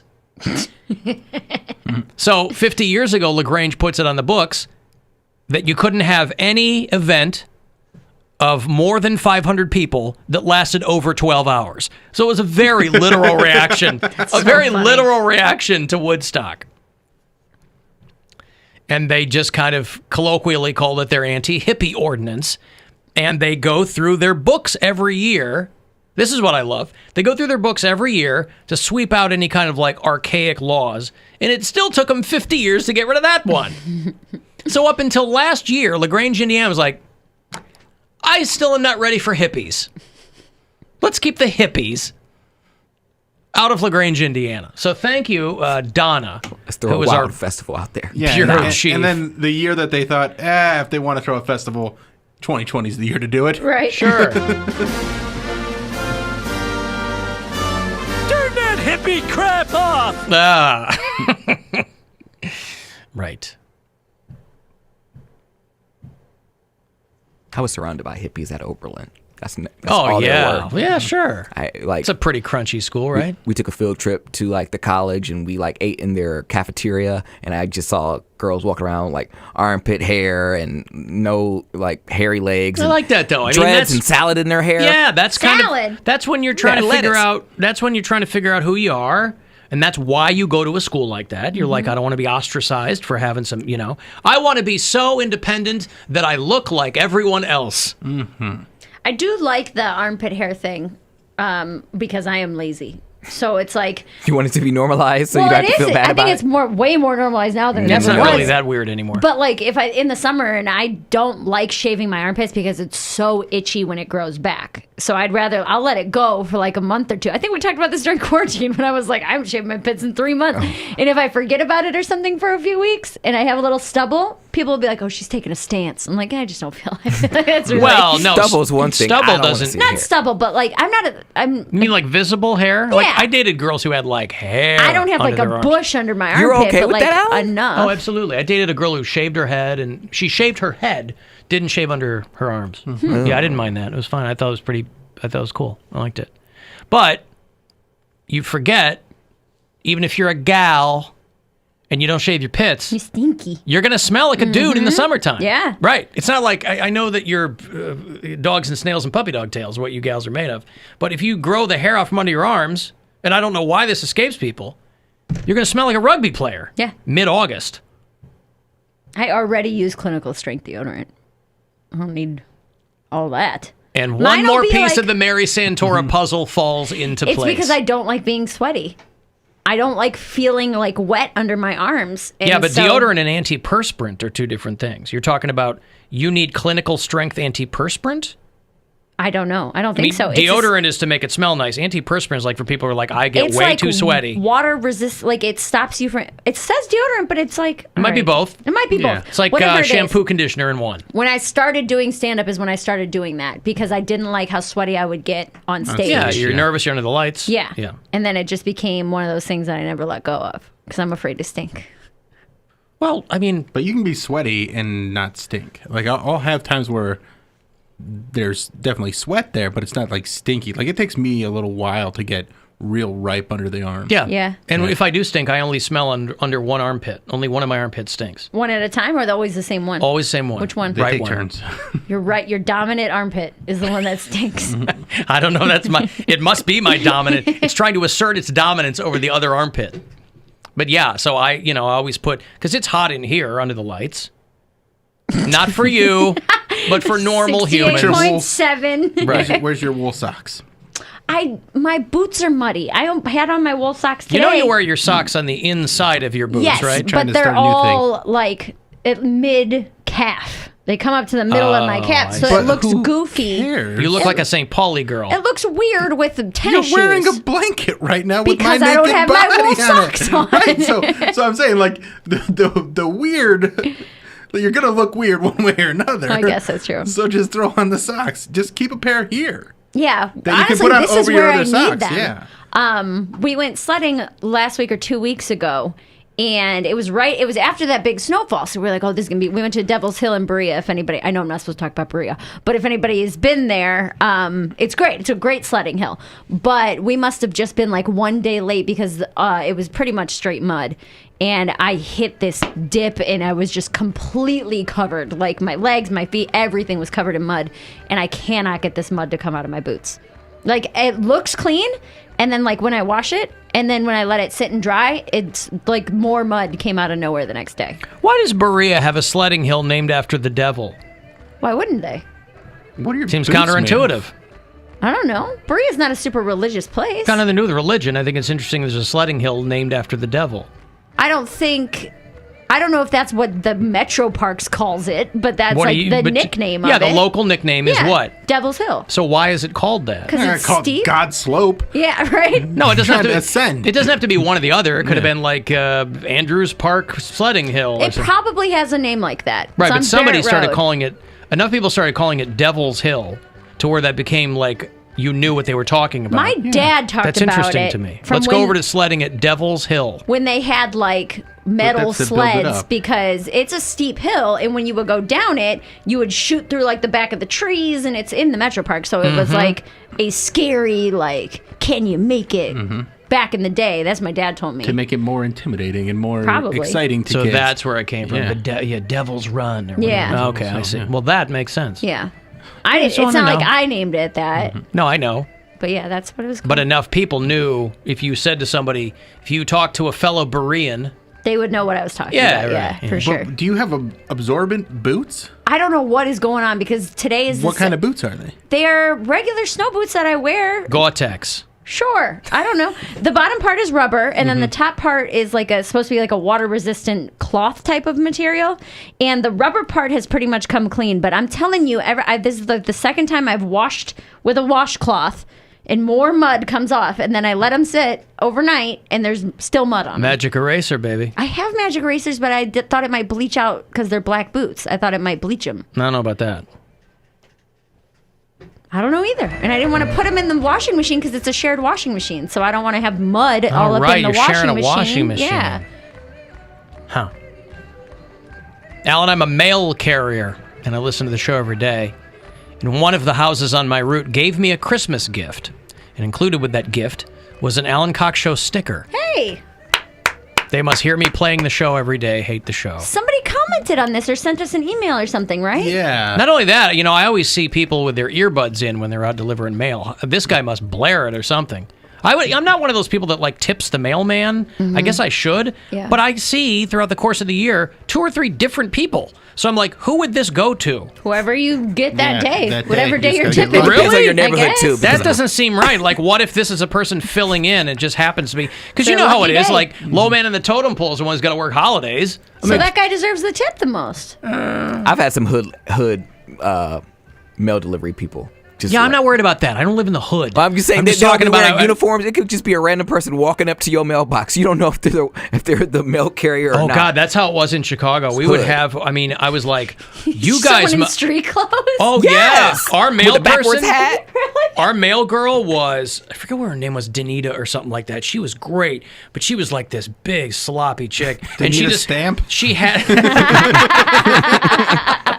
but she just had like the pants on, and then like a t-shirt. Yeah, said the bitch is back or whatever. I'm like, oh, they are really loosening up the requirements over at the USPS. It depends on where you live. I think if you live in a nice neighborhood, they want their mail carriers to be presentable. But if you just live, we're in the but we didn't live in the hood. Well, we're in the country, and we had someone that would drive through in like a Subaru and do the mail. Like they didn't have like a real mail truck. We didn't live in the hood in Chicago, but I mean, it was. But still, I loved it. I was like, this is great. I'm like, hey, Danita. I'm that bitch. Got your mail. That's hilarious. Must have been. So anyway, so thank you, Corey, who's the mail carrier, and that house who gave him a Alan Cox Show sticker. Somebody I think they either emailed us or tagged us on social media. They were like, we hear our mailman every day listening to the Alan Cox Show. Really? Is it weird if we give him a sticker? And I was like, no, I think it would be cool. Oh, so the house hit you guys up. The mailman hit me up. Where was it? They hit you up too, Bill? Yeah, was because it on the podcast? It might have been on the podcast. I think it was on the podcast. But yeah, they We were told doing us. the I was Bill like, yeah, Squire show. absolutely give him a sticker. That's super cool. If you need Alan, if you're not fortunate enough to have a house near you just handing them out, you can always email me for them, and I'm happy to send them off to you. After Hours line, you can leave a message there anytime you like, 216-986-8903. Yeah, this is Brian. I don't speak Spanish. First Brian of 2021. About time. He's switching it up a little. Flamenco.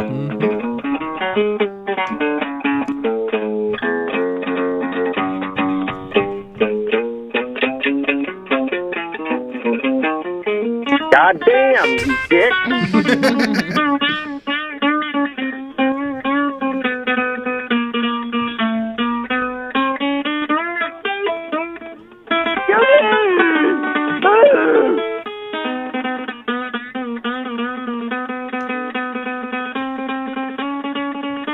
I'm having an overdose of this pill as my wife.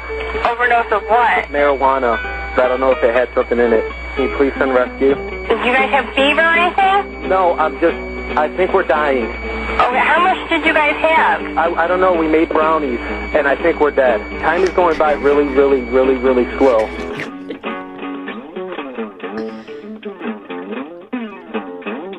All right. Hey. There's Brian. I think we're dead. We had too much, and I think we're dead. Y'all made me some real lightweight slacks. Make these a half-inch bigger in the waist. Make the pockets at least an inch longer. My money and my knife and everything fall out. Wait just a minute. Now, another thing, the crotch down where your nuts hang is always a little too tight because they cut me under there. Let's see if you can't leave me about an inch from where the zipper ends round under my back to my bunghole. Ah, boy. I was reading James Corden wants to get the hell out of Dodge, by the way. I just heard him on Anybody listen to the Smartless podcast? Mm-mm. Very funny. It's Jason Bateman, Sean Hayes, and Will Arnett. God, I love Jason Bateman. It's very funny. And they have a guest on every week that one of them picks, and the other two don't know about it until they come on. Oh, that's cool. And they had James Corden on, and he's very kind of nonchalant about what he does for a living or whatever, but he's also kind of very homesick, I guess. And so they've kind of been ratcheting up his public comments a bit more because he's only got like a year and a half left on his deal where he might just split that show and go back to England with his family. Oh, yeah. You know? How long Which has he means been CBS here? is going to be 6-7 years maybe? Yeah. That's Longer a long than that. time, man. You Long want to time, see yeah. cousins and people you Yeah. haven't seen in forever? Because even when you take trips home, when it's that long of a flight and stuff, it's like you don't have time to see all the people. Well, especially he benefited from really good timing, too, because when Letterman was leaving and they had Colbert and they needed somebody for that slot after Colbert, they had the people that they went to didn't want to do it. Mhm. They went to Neil Patrick Harris. They went to, people, because doing a nightly talk show is a lot more work than people realize. It's a lot of work. Lot of prep, right? I'm Yeah, if learning you're that watching the Larry Sanders Show.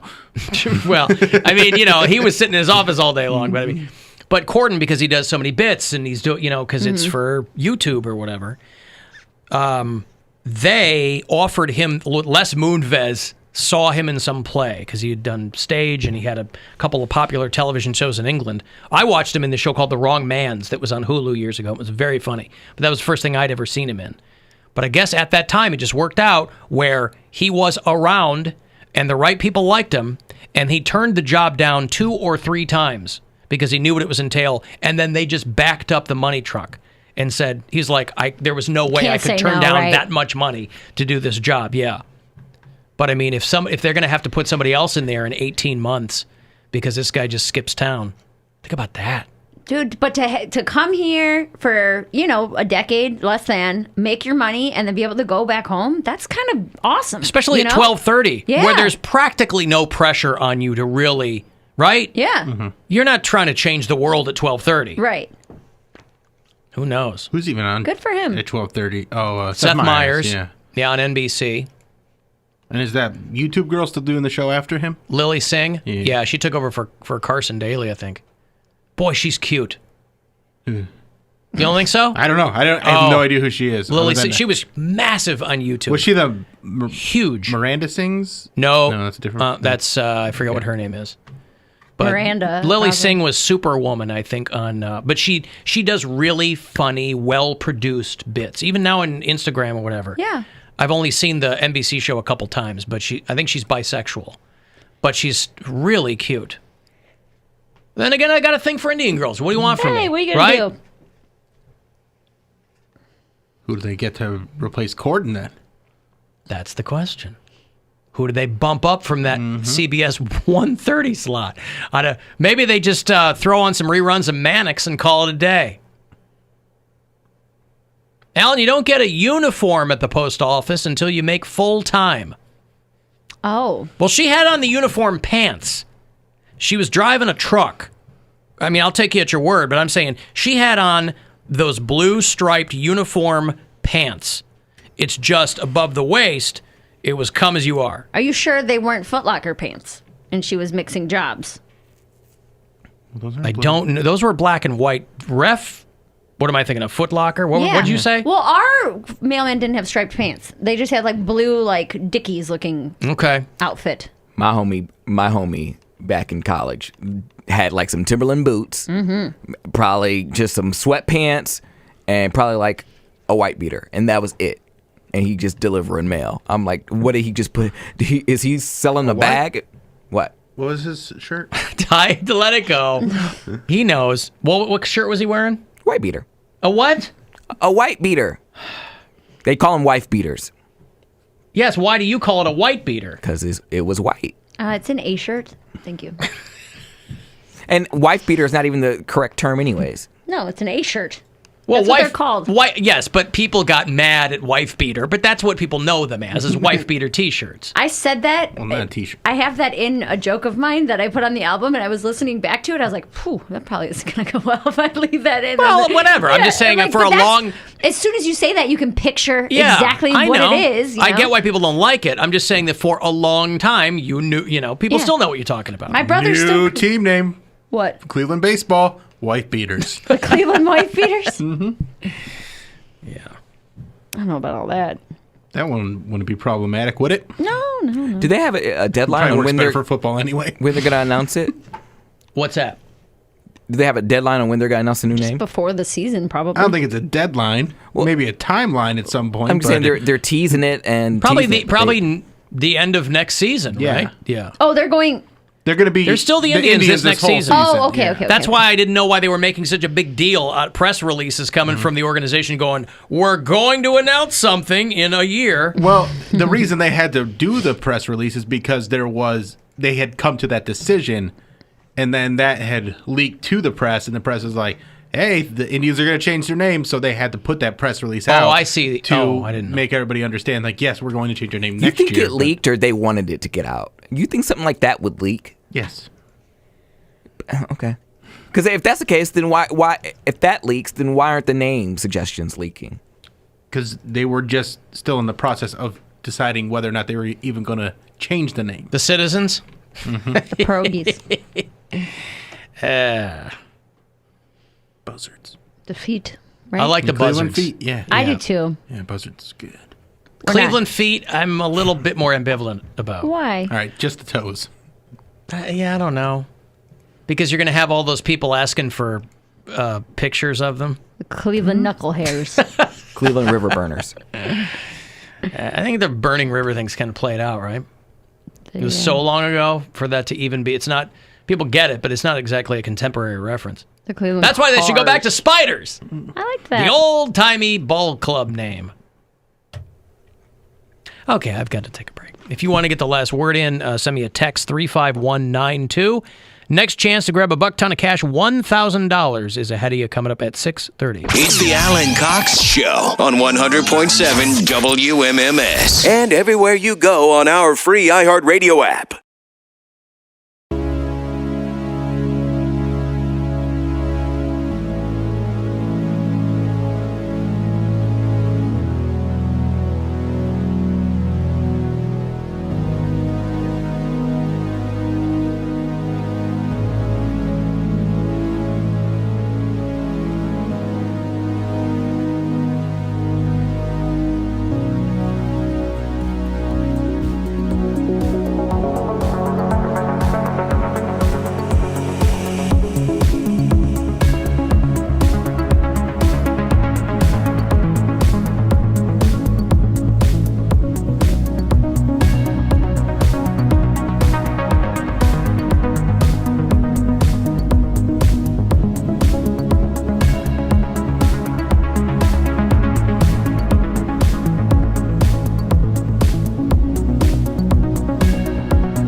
Okay, we got to go. Thanks for hanging out, gang. We'll reconvene with you tomorrow around 2 o'clock. What do you got coming up, Wayne? This weekend, I'm going to be at Hilarities with the hilarious Chad Daniels. You can get tickets at hilarities.com, and I would get them now because they'll probably sell out because he's a very funny dude. Excuse me. And then a new episode of The Bill Squire Show. You can check that out on YouTube, iHeartRadio, and then follow me on Twitter and Instagram at Bill Squire. Mary Lynn? You can follow me on Instagram at Mary Santora Comedy, Twitter Mary_Santora. That's I don't really have anything coming out. Album in a month. Poundcake? Radio Cody B on Twitter and Instagram. And go Georgia, go blue. Go blue. Yeah. Okay, thank you guys very much for hanging out today. This show is available on demand. You go to the iHeartRadio app, find us there, look for the Alan Cox Show channel. You can watch the show if you like. Our YouTube channel is The Alan Cox Show. It's where we are on Facebook, too. And you can drop us a message anytime. The After Hours line, 216-986-8903. Next chance for you to grab a buck ton of cash, $1,000 in about 6 minutes. 6:30 is going to be next chance for you to grab that, so keep your ears peeled for that. We will reconvene with you tomorrow around 2 o'clock. Thank you very much for hanging out, and I will see you in hell. And now I must leave you as the Brady Bunch is on, and I find 4 of those children incredibly arousing.